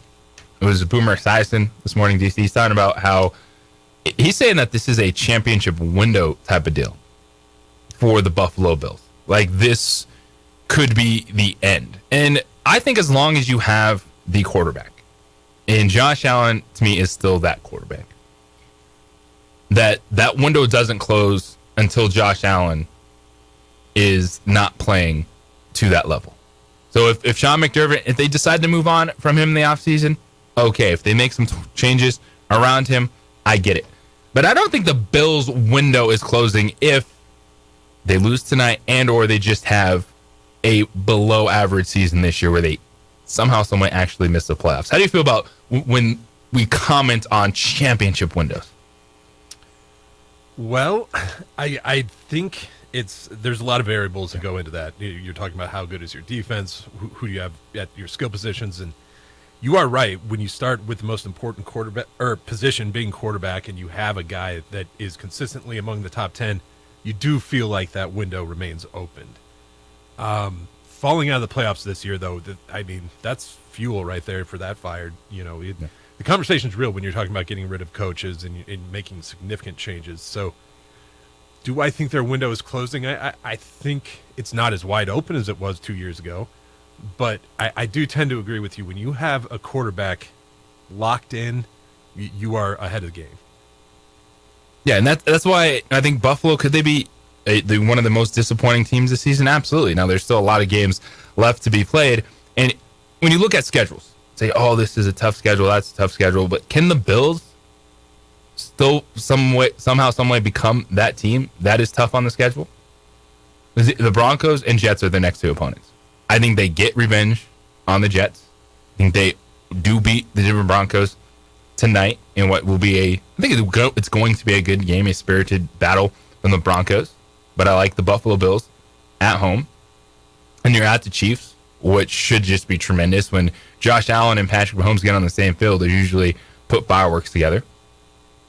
Cowboys at the Chargers and Patriots. Those should be advantage Buffalo in those games. And then are at the Dolphins. And what did they do to the Dolphins when those teams met earlier in the season? Yeah, it was not close for the 48-20. Yeah, they put it to them. So you look at that schedule, it's really that 3-game arc between Philadelphia, Kansas City, and Dallas. Yeah. How do they fare in that? Because I tend to agree, the Jets, they're pretty much done. I don't know if you watched the end of last night, but it's that final Hail Mary was it for them. The Broncos tonight, though, I'm not totally convinced the Broncos walk away with an L tonight. I got to be honest. I think giving Sean Payton a week to plan for this, he is trying to make a point. If he comes out and gets a win, that point is made. So I'm not counting this as a no. I don't think it's. I think the Broncos are going to be competitive. This isn't the feeling I had a couple weeks ago with the Denver Broncos, where I was just going around the game. I'm like, nope. Whatever the number is, I'll take it. Like, give me the other team.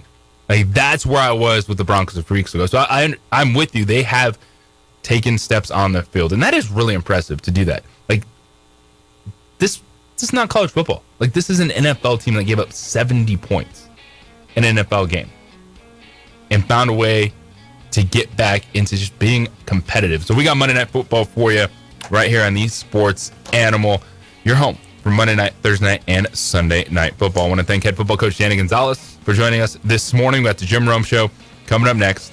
Got Colin Cowherd at 1.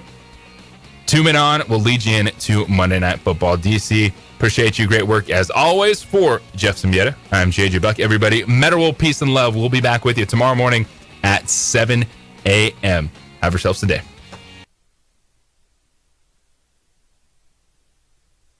We would like to thank the following sponsors for making this broadcast possible. Hey, look! It's Dwight Goodman! Boom! This place is hot. Let's see if anyone needs my help. How about I drive you madman home, huh? I got this, Dwight. I'm the designated driver. Boom. Sweet. Does anyone need Dwight's help getting home tonight? No thanks, Romeo. I've got a taxi all lined up. Drive safe, Dwight. Boom! Boom!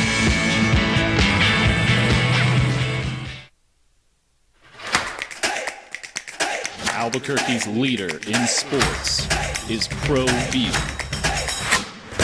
From pros to prep, all your favorite action.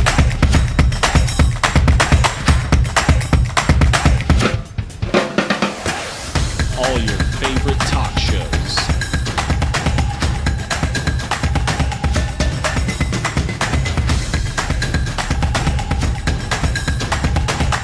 Find it on ProView Networks.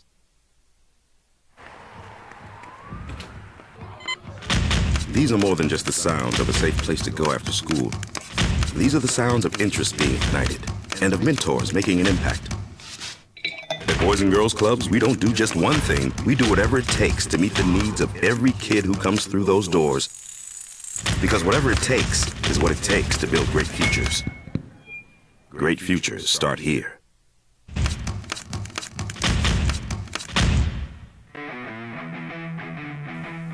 Rosendo Najar here, President of Carpenters Local 1319. Juan Junior Gonzalez, Warden of Local 1319. Some people have a misconception about what a carpenter does. The carpentry trade entails more than just woodworking or building houses. We are responsible for 85% of a construction job site. Everything from the superintendent on down. We have a great apprenticeship program. The information can be found on our website.